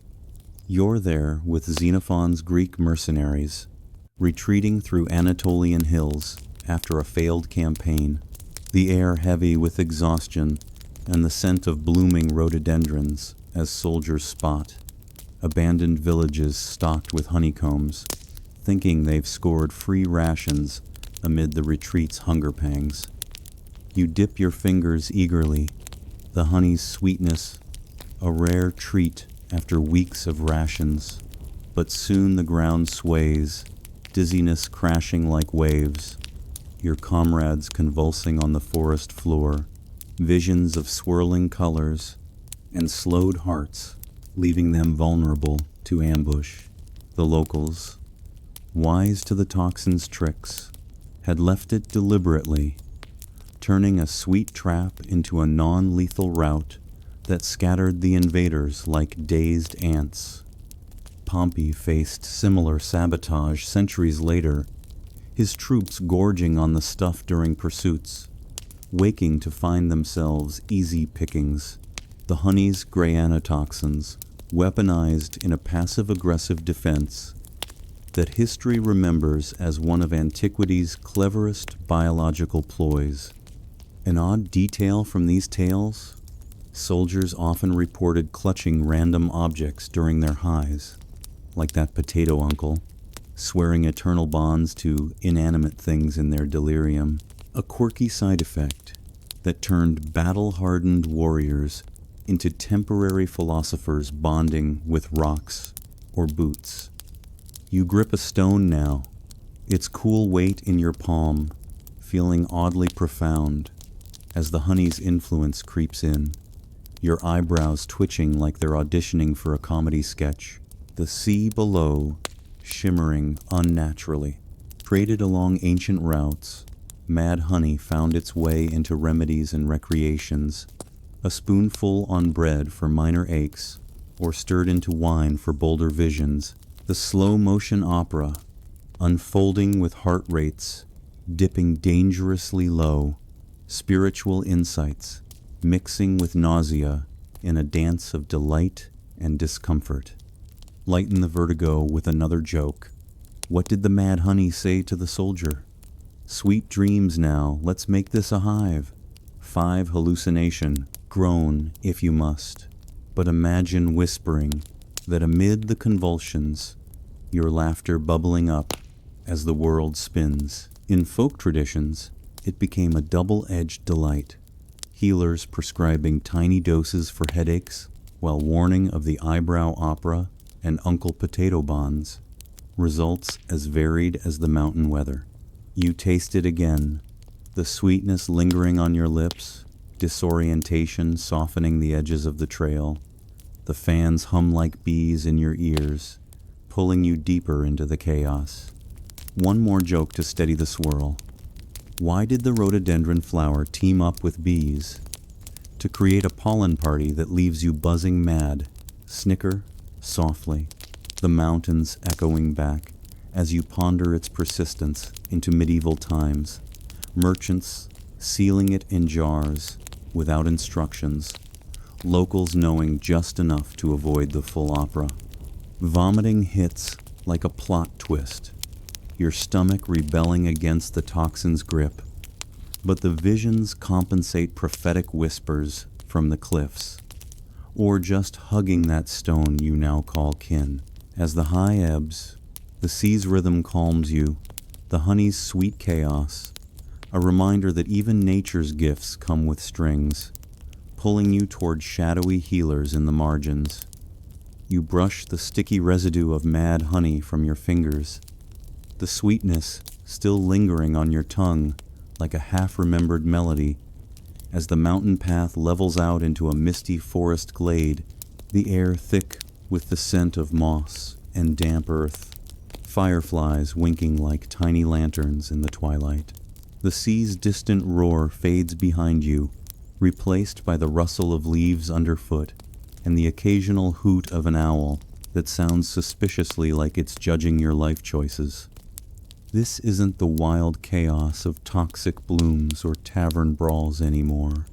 You're stepping into the shadowy margins of society now, where herbalists and healers operate like underground wellness gurus, dispensing mind-altering remedies with zero regulation, a pinch of moss, and a deep personal chat with the local squirrels. These folks weren't your polished physicians in velvet robes. They were the cunning folk, wise women, and barefoot shamans who knew every root's whisper and every leaf's secret, essential to their communities, yet always one bad batch away from a witch hunt. Picture yourself ducking under a low-hanging branch into a cluttered hut on the forest's edge, the door creaking like an old knee joint, the interior a jumble of drying herbs bundled from the rafters, jars of murky liquids glowing faintly in the hearth's orange light, and a faint, earthy aroma that mixes lavender's calm with something sharper, like regret brewed in a teapot. You're meeting the healers here, often women like midwives or wise crones who inherited knowledge from generations of grandmas, treating boils with bark and dignity, their hands calloused from grinding plants in mortars that thud rhythmically like a sleepy heartbeat. No fancy degrees or Latin scrolls for them, just trial, error, and a knack for spotting which mushroom might make you see angels instead of joining them. You sit on a wobbly stool by the fire, the warmth seeping into your bones, as the herbalist, a weathered woman named Agnes, with eyes sharp as hawk, talons stirs a pot, the steam curling up with promises of relief or revelation. These cunning folk were your go-to for anything the local barber couldn't hack off with a rusty blade. You'd visit when bloodletting sounded worse than the toothache, or when you needed to curse a neighbor's cow without getting caught. Feel the rough wooden table under your palms as Agnes grinds henbane seeds with a pestle, the gritty sound scratching the air, releasing a bitter scent that tickles your nose and hints at the haze to come. In small doses, she'd mix it into a paste with wine or honey, the concoction warm and viscous on your tongue, easing pain from a twisted ankle or inducing visions to chat with dead relatives about hidden rent money. But her remedies weren't just physical fixes. They bridged the spiritual, chanting protective phrases over the brew, her voice low and rhythmic like an ASMR whisper track, sending shivers down your spine as the herbs take hold. Your mind drifting into out-of-body laundry experiences where folding linens feels profoundly cosmic. Historians still debate whether these herbalists were true innovators or just lucky survivors of trial and error medicine. Did their knowledge stem from ancient lore or sheer necessity in a world without pharmacies, blending botany with boldness? Either way, they dabbled in the mind, altering with a casual flair, knowing mandrake for prophetic dreams, or belladonna for truth serums that made you spill secrets like a leaky barrel. You lean in closer, the fire crackling softly, as Agnes daubs a salve on your arm, the cool slickness absorbing quickly, a tingle spreading that blurs the hut's edges, making the jars shimmer like they're whispering gossip. Women dominated this scene. Midwives like her were community lifelines, feared by authorities, not for cackling cauldrons, but for knowing too much without needing a priest's blessing. Their independence, a quiet threat in a man's world of monasteries and manors. One canonical historical event ties these healers to the flames: the trial and execution of Agnes Sampson in 1590, one during the North Berwick witch hunts in Scotland, where King James VI personally oversaw interrogations of women accused of using herbal charms to summon storms against his ship. You're there in the damp Edinburgh dungeon, chains rattling like uneasy ghosts, the air heavy with fear and torch smoke as Sampson, a respected midwife, confesses under torture to brewing ointments from henbane and poppy that allegedly let her fly to sabbats or divine futures. She described mixing fats with roots, applying them to summon visions that felt like sailing on wind. But the king saw sorcery, not science, leading to her strangling and burning, a grim reminder that herbal wisdom often danced too close to heresy in royal eyes. You feel the chill of the stone walls now, her voice echoing in your mind, defiant yet doomed, as the fan's hum mimics the distant sea she supposedly cursed. An odd detail from their practices? Some healers incorporated spit into remedies not for flavor, but as a binding agent believed to carry personal essence, like adding a dash of soul to the mix, chanting over it before handing you the vial with a wink that says, "Trust me, it's Grandma's special touch." You smirk at the thought, sipping from an imaginary cup Agnes offers, the liquid herbal and slightly salty, warmth flooding your veins as relaxation sets in, your joints loosening like they've decided to take a vacation. Why did the herbalist add spit to her potion? Because she wanted it to have that personal touch talk about salivary glands. But seriously, these folks weren't quacks. They were the original influencers, communities relying on them for fevers, aches, or ghostly consultations, their huts buzzing with villagers seeking cures that could heal or accidentally wed you to a tree in a hallucinatory haze. You chuckle again, the sound soft in the hut's quiet.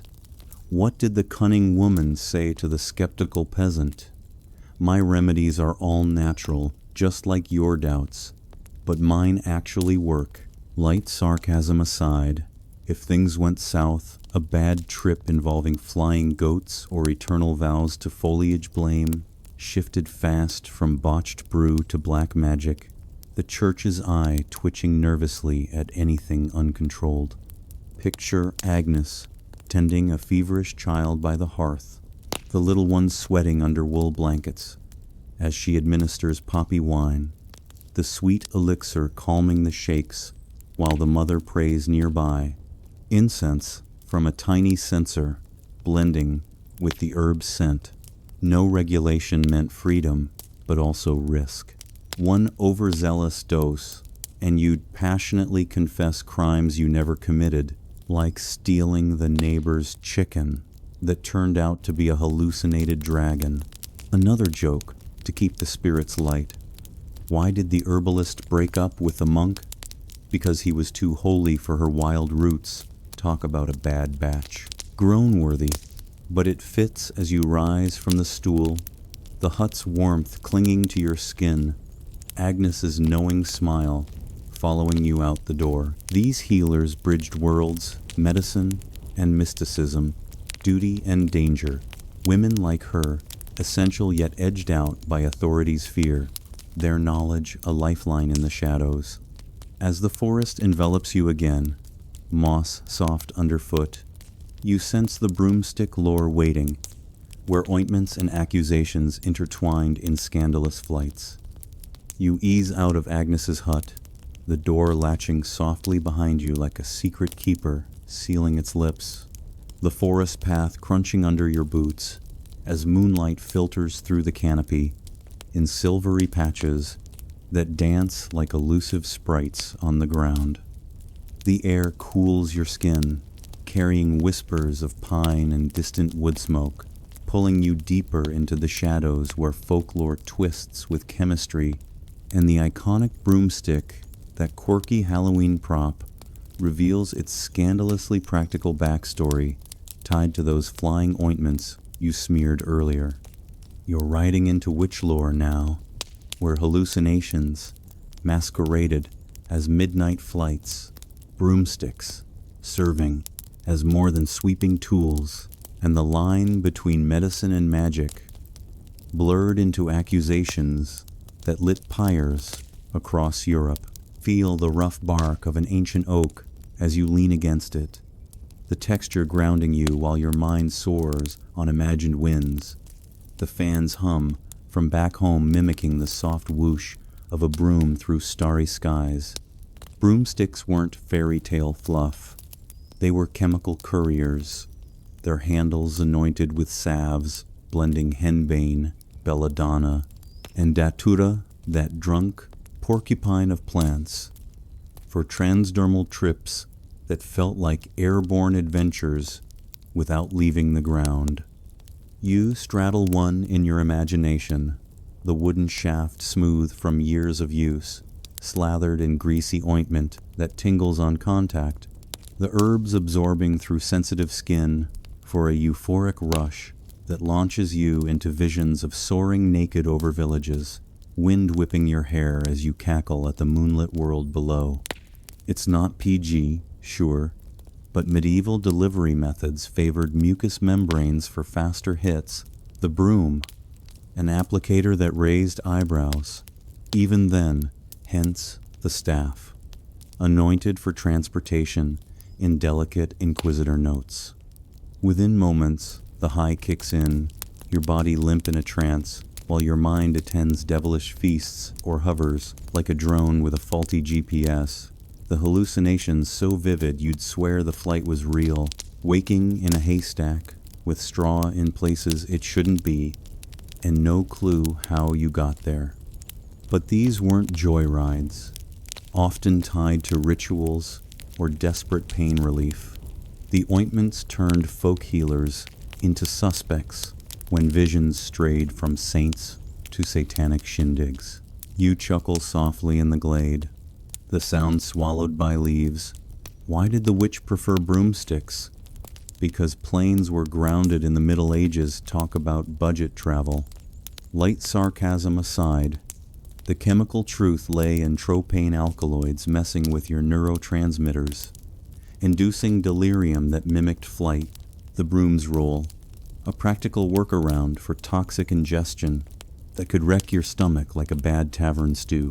Inquisitors latched onto it, not for pharmacology, but as proof of demonic dealings. Ironic, since the trips were brain glitches, not black magic, but medieval justice favored flames over facts. Historians still debate whether broomstick lore stemmed from genuine shamanic practices or was amplified by torture-fueled confessions that painted everyday herbalists as airborne conspirators. Did women really fly for empowerment, or was it all projected fear from a patriarchal church clamping down on female autonomy? Either way, the imagery stuck, turning salves into symbols of rebellion, you whispering incantations over your own imaginary brew, the steam rising with scents of fat and foliage, your skin prickling as the high simulates takeoff, the forest canopy rushing past in a blur of green and shadow. Feel the wind on your face now, cool and invigorating, as euphoria builds, but the crash looms waking disoriented, teeth chattering from the come-down, memory foggy, like morning mist over a river. One canonical historical event sweeps in on bristly wings. The Basque witch trials of 1609 to 1611, led by French Inquisitor Pierre de l'Ancre, who documented over 7,000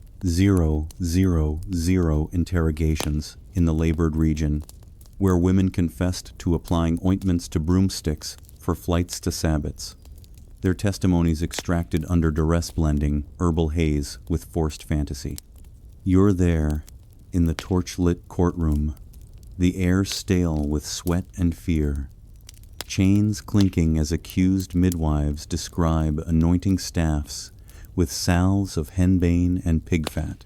Then, riding to gatherings where the devil hosted feasts under starry skies, their bodies left behind in catatonic states while spirits soared.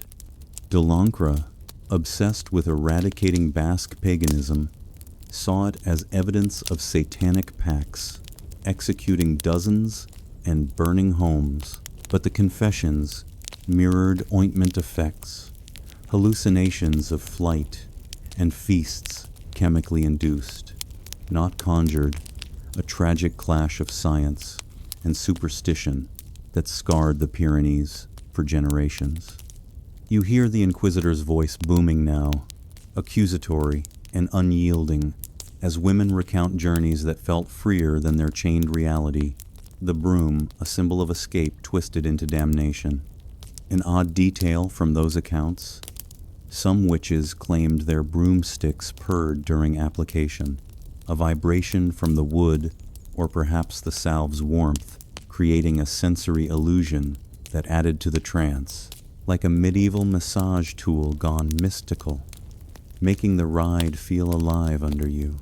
You grip your phantom broom tighter, the wood humming faintly in your mind, as the high peaks, villages twinkling below like scattered jewels, the devil's table laden with ethereal treats that vanish upon waking. But the church wasn't buying it. Flying equaled consorting with demons, even if the broom was just a handy applicator, turning bedrooms into launch pads and ointments into one-way tickets to the stake. You land softly in the glade, hay rustling under you, the disorientation fading as reality snaps back, your teeth intact, but your head swimming with what-ifs. Lighten the flight with another joke. What did the broomstick say to the ointment? Rub me the right way, and we'll go places. Just don't stick me with the cleanup. Snicker quietly, the forest echoing back. But imagine whispering that to a fellow rider in a hidden coven, giggles muffled by cloaks as the salve takes hold. Datura added extra kick, its seeds ground in for prophetic edges, the trips turning chaotic, with visions of hybrid creatures or feasts that tasted of ash. The brooms handle a conduit for absorption that bypassed the gut's rebellion. You apply it gingerly in thought, the grease slick and warm, tingling, spreading like wildfire, the world lifting away in a rush of wind and wonder, but always the risk overdose, leading to convulsions or heart flutters that grounded you permanently. One more joke to steady the landing. Why did the witch upgrade her broom? Because the old one was sweeping her off her feet, literally, into hallucinations. Corny, sure, but it fits as you dismount. The glade still spinning slightly, the broom lore a chemical cocktail of empowerment and peril. In an age where medicine bunked with mysticism, these flights weren't whimsy. They were experiments in escape, ointments offering brief freedom from feudal chains, though inquisitors reframed them as infernal joyrides. As the moon climbs higher, casting long shadows, you feel the pull toward monastic cells, where monks chased divine highs in quieter ways. You brush the forest leaves from your cloak, the moonlight fading as dawn's first blush creeps over the treetops, painting the sky in soft pinks and golds that make the world feel a little less shadowy after those broomstick tales. The path winds back toward stone walls now, the distant toll of a bell echoing like a sleepy summons, drawing you to a monastery perched on a hill, its arched windows glowing faintly with candlelight as the scent of fresh-baked bread and herbal infusions wafts on the morning breeze. This isn't the wild edge of witchcraft anymore. You're slipping into the cloistered world of monks and mystics, where altered states weren't rebellious highs, but pathways to divine whispers, substances blending with prayer in a quest for inspiration that turns scriptoriums into subtle labs of the soul. As the fan's hum mimics the low chant of matins, you feel the rough wool of a habit brush your skin, the stone floor cool under your sandaled feet, ready to explore how these robed seekers chased God through haze and herb. Monks weren't just scribbling saints' lives in chilly cells. They were the era's accidental alchemists, growing gardens, bursting with potent plants that promised glimpses of the eternal amid endless vespers and vigils. You wander into the herbarium now, the air thick with earthy aromas, mint's fresh bite mingling with poppy's subtle sweetness, as brother herbalist tends rows of opium poppies, their milky sap harvested carefully for wines that eased monastic aches or sparked visionary trances. In moderate sips, you'd mix it with spiced ale, the liquid warm and velvety sliding down your throat, dulling the grind of daily devotions while opening doors to ecstatic revelations, your mind drifting like incense smoke toward heavenly hierarchies. But these weren't party tricks. Mystics like the 12th century Hildegard of Bingen wove herbs into her spiritual toolkit, her visions of cosmic wheels and divine lights, possibly amplified by plant brews that blurred fasting's edge into profound insight, her quill flying across parchment as if guided by angels or alkaloids. Feel the parchment's crisp texture under your fingers as you leaf through an illuminated manuscript. The ink, still faintly scented with gall and gum, illustrations of saints glowing in gold leaf that seemed to pulse in the candle's flicker. Monks documented these substances with meticulous care. Herbals like the ones from Salerno's medical school in the 11th century, blending Greek wisdom with local lore, prescribing mandrake tinctures for prophetic dreams that felt like direct lines to the divine. You'd steep the root in wine overnight, the steam rising warm and heady in your cell, sipping slowly as the room softens, walls dissolving into visions of paradise, gardens, or whispering choirs, your body heavy with sleep, while your soul wanders ethereal realms. It was all about intent getting high, for Jesus was acceptable, a structured pursuit where hallucinations donned halos, turning personal trips into communal theology shared in chapter meetings over bread and weak beer. Historians still debate whether monks intentionally sought psychoactive effects, or if it was byproduct of their ascetic lifestyles. Did they brew these intentionally for enlightenment, or were the visions just happy accidents from pain relief and poor ventilation? Either way, the monastery became a haven for experimentation.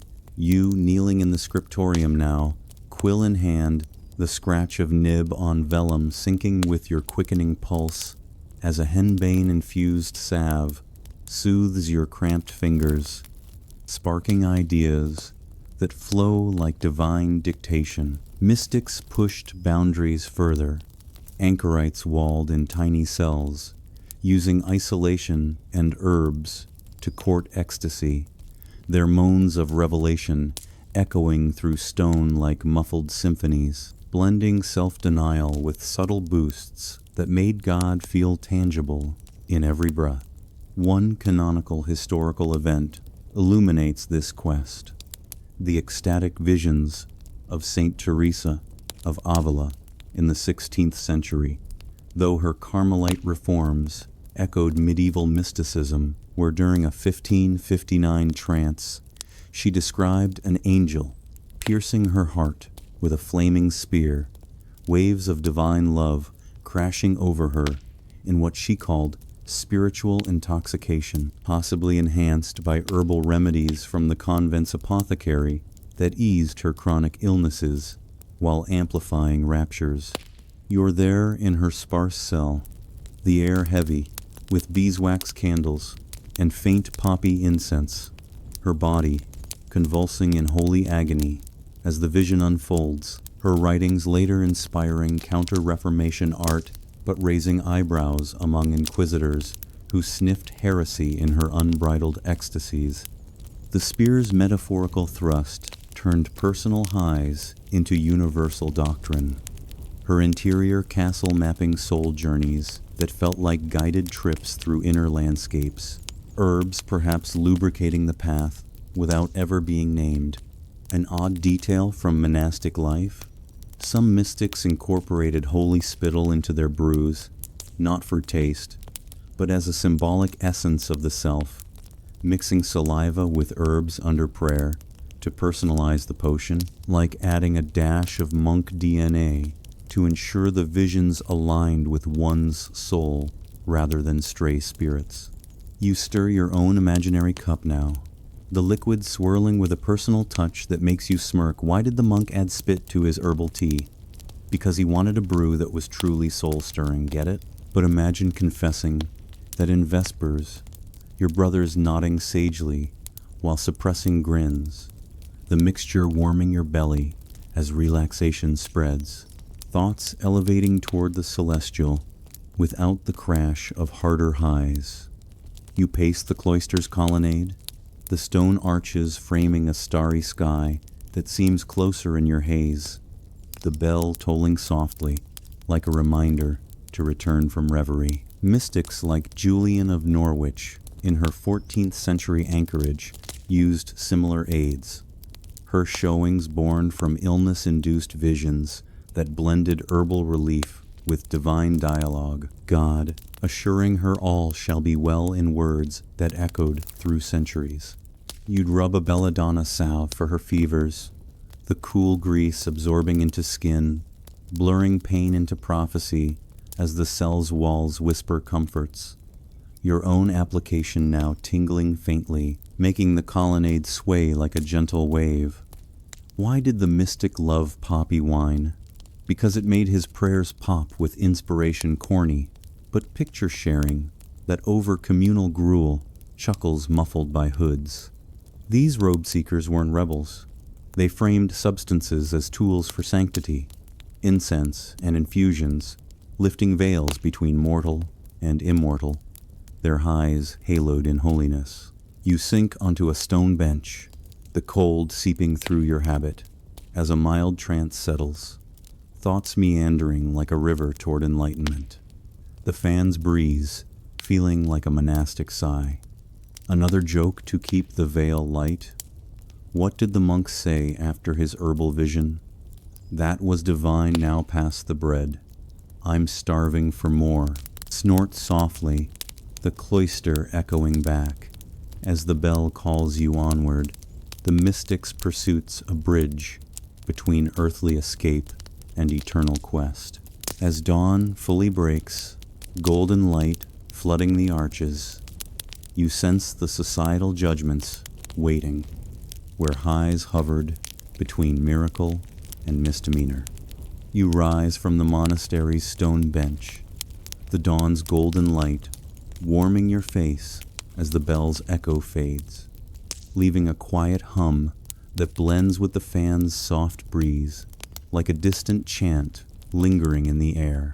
The cloister's arches recede behind you as you step back into the village, the muddy paths bustling with life, peasants hauling carts, children dodging puddles, and the ever-present goat giving you side-eye from a nearby fence. The scent of fresh bread and herbs drifts from open doors, but there's a tension here too, a murmur of judgment that swirls around the mind-altering brews you've been exploring. This is where the medieval world grapples with its highs, a place where substances like henbane or poppy wine danced in a gray zone between medicine, miracle, and misdemeanor, viewed with awe by some, suspicion by others, and outright panic by the church when visions veered too far from Scripture. You're strolling through the market now, stalls creaking under piles of roots and dried leaves, your ears catching whispers of approval and accusation as you navigate the conflicting tides of medieval attitudes toward intoxication. Getting high wasn't a casual pastime here. It was a tightrope walk over a pit of social scrutiny.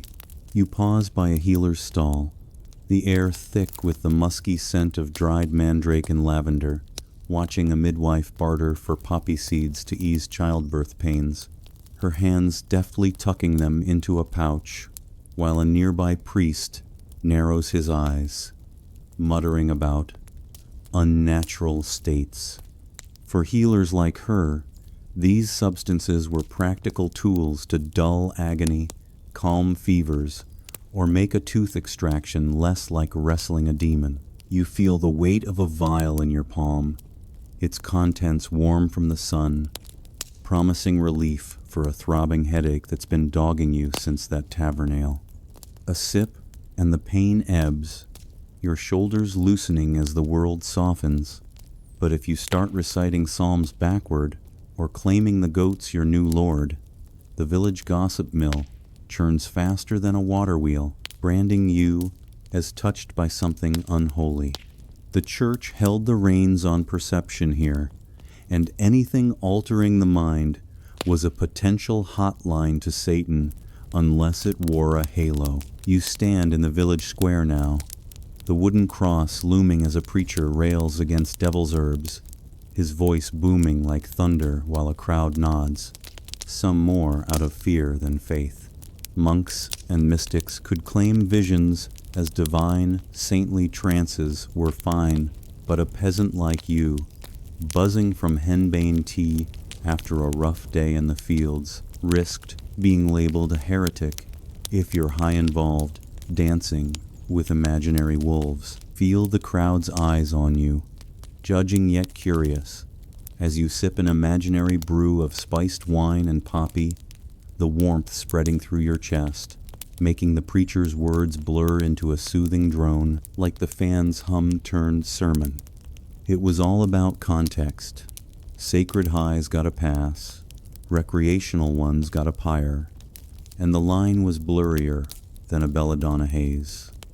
Historians still debate whether the church's suspicion stemmed from genuine theological fear or a power grab to control knowledge and healing. Were they protecting souls, or just their own authority over a flock that trusted cunning women as much as priests? Either way, the common folk were more relaxed, viewing herbal escapes as part of life's medicine chest, right next to garlic and prayers.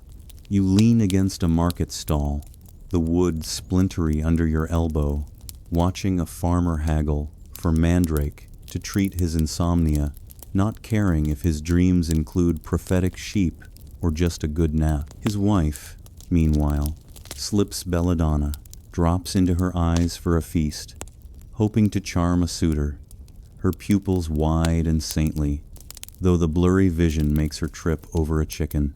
You chuckle softly. Why did the peasant drink henbane tea? Because the in-laws were coming, and he needed a vision to cope. But seriously, these remedies were survival, dulling the grind of feudal life where taxes and turnip famines were relentless.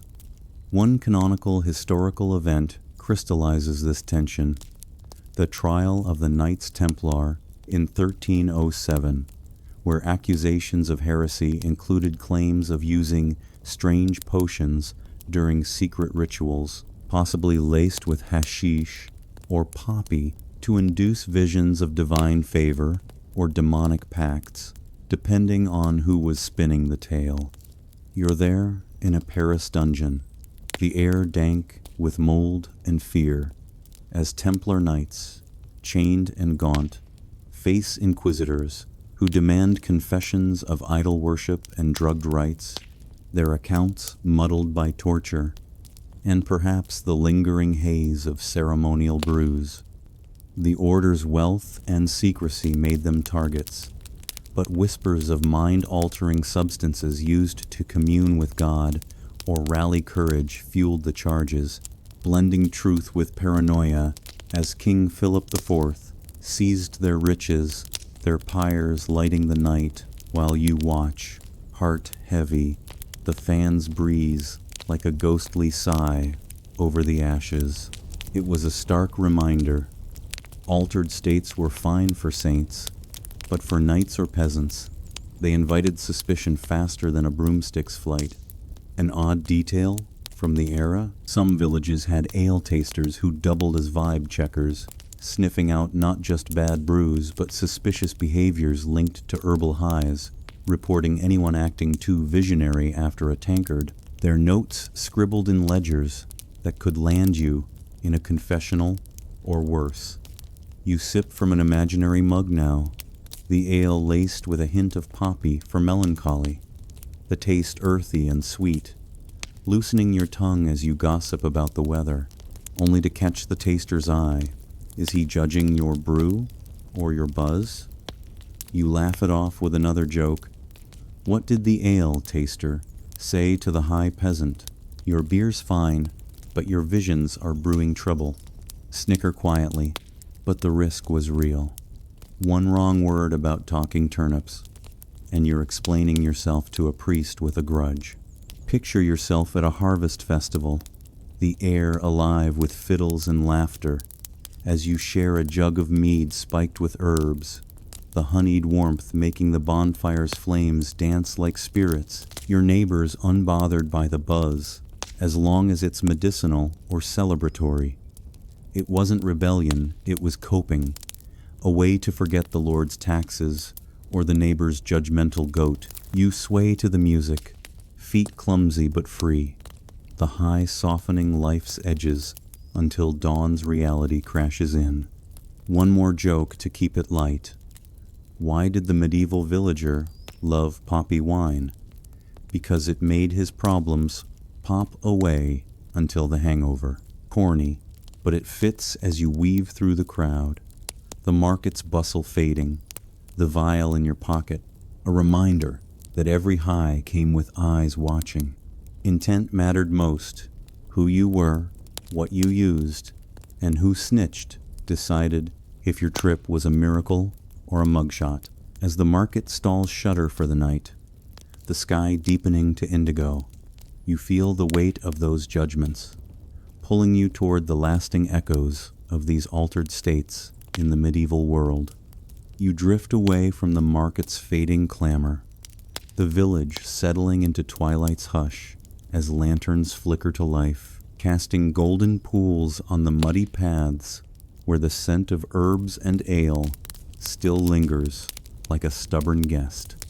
The fan's soft hum blends with the evening breeze, whispering through the thatch, pulling you from the hustle of stalls and suspicious glances into a quieter space a moment to reflect on how these medieval highs, from henbane's haze to mad honey's sweet chaos, didn't just blur minds, but shaped a world. You're standing on a hill overlooking the village now, the rooftops a patchwork of straw and shadow, the distant glow of a cathedral spire reminding you of incense-soaked visions, while the tavern's laughter echoes faintly, a nod to fermented escapes. This is the legacy of the altered mind, where plants and potions wove threads through medicine, spirituality, and culture, leaving echoes that ripple beyond the Middle Ages into the stories we tell today. These substances weren't just fleeting trips. They were architects of medieval life, carving paths through pain, faith, and folklore that defined how people healed, prayed, and dreamed. You sit on the grassy slope, the earth cool beneath you, and picture the healer's hut, where henbane and mandrake promised relief, but delivered delirium, their recipes scribbled in herbals that monks guarded like sacred texts. Those brews didn't just soothe toothaches or birth pangs, they birthed medical traditions, early pharmacology taking root in gardens where midwives and mystics experimented without a safety net. Feel the weight of a mortar in your hands, the grind of pestle against root, releasing that bitter scent. A reminder that every cure was a gamble pain relief or a chat with a visionary turnip. No in-between. These experiments laid groundwork for later apothecaries, their shelves lined with jars that echoed Agnes's cluttered hut, blending botany with boldness in ways that modern labs still chase. Spiritually, these highs were a bridge to the divine, or at least what folks hoped was divine. You glance at the cathedral's silhouette, its incense lingering in memory, and recall monks like Hildegard, sipping poppy wine, their visions shaping theology that filled manuscripts and inspired pilgrimages. Mystics turned altered states into doctrine, their trances whether from fasting, frankincense, or a sneaky mandrake tincture, proof that the soul could touch the eternal, even if the body stayed slumped in a cell. You close your eyes, the fans breeze like a monk's chant, and feel that floaty calm, as if the incense still clings to your skin, whispering of heavens glimpsed through herbal haze. These experiences didn't just comfort, they built cathedrals of thought, linking personal ecstasy to communal faith, their echoes in stained glass and psalms that carried medieval spirituality forward. Culturally, these substances spun stories that outlasted their users. You stand now, brushing grass from your cloak, and think of broomstick lore, those ointment-fueled flights that turned wise women into witches in the eyes of inquisitors, their tales fueling both fear and fascination. The dancing plagues, the Templar trials, the Basque confessions, all rooted in chemical quirks like ergot or belladonna, yet spun into myths of demons and deals that shaped folklore and fear. You laugh softly at the irony. Why did the medieval high become legend? Because it turned peasants into poets and bread into bedlam. Those stories didn't fade. They morphed into fairy tales, witch hunts, and even modern drug culture's nod to magic plants, their roots in medieval fields where a bad loaf or a bold salve could rewrite reality. Historians still debate whether these substances were tools of empowerment or traps of superstition. Did they liberate minds from feudal drudgery or chain them to fear of demonic labels? Either way, they were woven into the medieval tapestry, from Sufi poets chewing hashish to pen divine verses, to tavern goers sipping small beer to dodge tainted water, each high a thread in a larger story of survival and search. You walk down the hill now, the village quieting, and recall an odd detail. Some communities kept vision logs, informal notes of herbal, induced dreams shared at gatherings, like medieval trip reports scribbled on vellum, blending prophecy with gossip about who saw what saint or sheep. These logs, rarely preserved, hint at a culture that didn't just fear the high, but celebrated its weirdness, passing tales around fires like we share posts today. One final joke to tie it up. What did the medieval herbalist leave as her legacy? A recipe book that made history highly unforgettable. Snicker if you like, but it fits. These plants didn't just alter minds, they altered history, their legacy in medical texts, religious visions, and witch trial transcripts that shaped how we view the past. You pause by a stream, its gurgle soft as the fans hum, reflecting on how these highs bridged pain and paradise, rebellion and reverence, their influence lingering in pharmacies, churches, and stories we still tell under starlit skies. As the village fades into dusk, the air grows softer, the world blurring at the edges like a gentle come-down from a mandrake dream. The stars twinkle faintly, each a story of someone who sipped, smeared, or inhaled their way to escape or enlightenment, their fleeting highs etching permanent marks on a world that both feared and craved them. You take a slow breath, the cool night wrapping you like a blanket, and let the legacy settle. Medieval intoxication wasn't just about getting high. It was about chasing something bigger, whether relief, God, or a good tale to tell. So dim the lights, let the fans hum lull you, and drift into the quiet, where history's haze whispers one last time, in every leaf a lesson, in every high a history. You're lying back now, the grass beneath you soft as a promise, the night sky above a canvas of stars fading gently like a dream slipping away at dawn. The village is silent, its huts and taverns tucked into sleep, the echoes of henbane, hashish, and honey settling into memory, their stories woven into the quiet rhythm of your breath. These medieval highs weren't just fleeting escapes. They were threads in a tapestry of human longing, stitching together pain, faith, and wonder in a world that demanded resilience at every turn.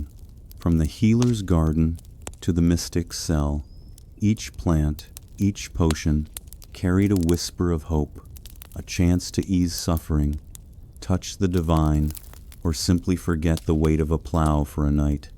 Let the fan's hum cradle you now, a soft lullaby carrying you from the past's haze to the present's calm, where those ancient quests for relief and revelation feel closer than you thought. Sleep well, dreamer, with the stars above and history's gentle lessons below.